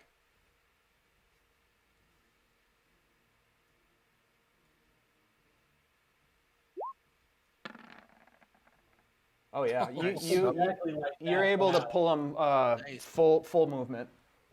So then I'll go 5, 10, 15, 20, 25, 30. Okay. Try Yeah. and get him out. And he's he's somewhat ambulatory now, but he definitely is relying on your help. All right. Anything else? No, that's all I need to do. All right. This other guy is going to open the door. Let's see if I can make that happen here.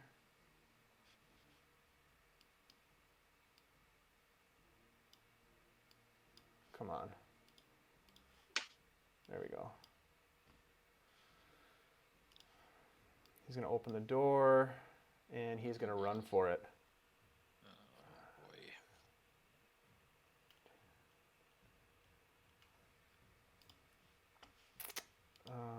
Let's see. Irin. Oh yeah. I think it's time to clear the fuck out. I will move 5, 10, 15, 20. Maybe take the body of the guy in charge with us?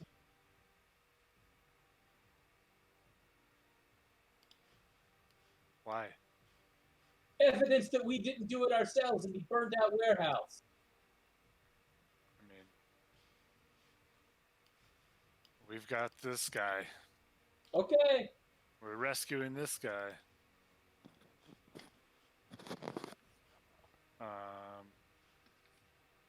Can I move through these guys? Yeah, you Pull him can out. move through allies as long as you don't end in their space. Okay. Unless you don't have movement anymore.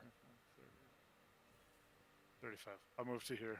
As you come out of the door, you look down to your left and you see that there appears to be town guard running in as the flames begin to lick higher and higher into the wooden rooftop and expand their blaze.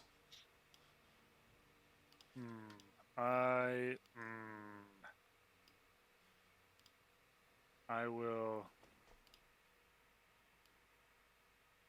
say, oh man. Yep, I'm gonna call out to the guard. I'm gonna say, hey, over here. We've got wounded. Okay. Sit. He looks over at you. His reaction is just he notices you and is like, oh. Yeah, I'll like wave him or whatever. If you're gonna play the heroes, you gotta play the heroes. Heck yeah. And I probably gotta get going real soon. Yeah, like we 10:40. could. Let's see Oh here. shit! Wow. It is- Yeah, it got late real quick. It was Let's. a good battle. Yep. Yeah, And no there's kidding. there's still some wrap up to do, but we can pause here. I think we got most of the important stuff out of the way. Cool. Yeah. Oh, we can get everybody out of the building at least, right? I guess the only decision is that there's still one enemy right here with Rhunar, And one fleed. and one guy is running. Theo is definitely going to try and get the corpse of the guy who was in charge out with him. All right, we're gonna do this because there is a fire blazing. So what we'll do is we'll play the rest of this out at the very beginning of the next session. Okay, Yeah, because I think there's still some suspense to play with. potentially. Yeah. For sure. Dun. Sweet, nice job, guys. Yeah. That was sick. You definitely did was not my prove your loyalty to Kreb. No, the minute Theo said, Crap, "Oh, man. you're helping with kidnapping," fuck this. Well, plus it was the Navy guys, so Yeah, it was, If it was anybody else, Yeah. maybe. right. Yeah, didn't he Hey, said we were guy. protecting Kreb? He didn't say anything about Not killing. helping Kreb. Kreb kill Think about someone. it. Since he tried to take the Navy guy, it's carte blanche on Kreb. oh yeah, that's His hands, I'm the telling you. aftermath of this I is mean, going to be real interesting. We're Because gonna have to. Yeah, well, Theo's just going to be straight up. It's like, as part of our investigation to Dralian, I was trying to infiltrate Kreb Shankers, and that's how we ended up here. By the way, Kreb, pointed us towards being here to help with this job. So, Yeah. I don't know what you want to do about that, guard captain. Kreb just made an enemy of us, the town guard, and the Navy. Just saying. Rhunar, remember when I was saying you should, leverage that fame?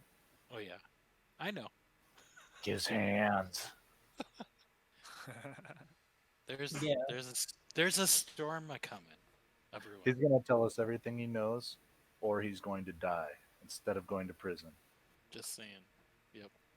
This is going to get interesting how it plays out because Theo is straight up at this point. It's like smuggling. Okay, that's fine. Victimless crime. You're kidnapping people. No. Whoa. Now I let Byron burn you down. Sorry.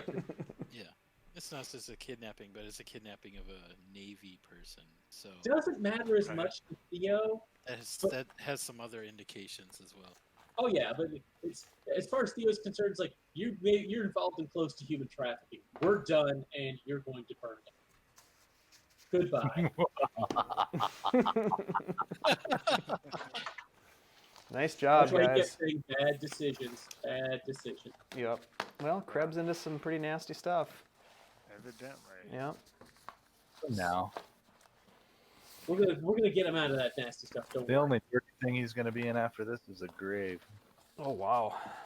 On the upside, as far as our characters go, if we were looking for a win to really help us make it feel better that we accomplished something, I think that's it. Yeah, this could Yeah, mark the you're right. downfall of the entire Kreb smuggling operation. The Kreb Syndicate. Yep. The crab kit? The Krebdikit. No, that doesn't work. The Kreb cycle.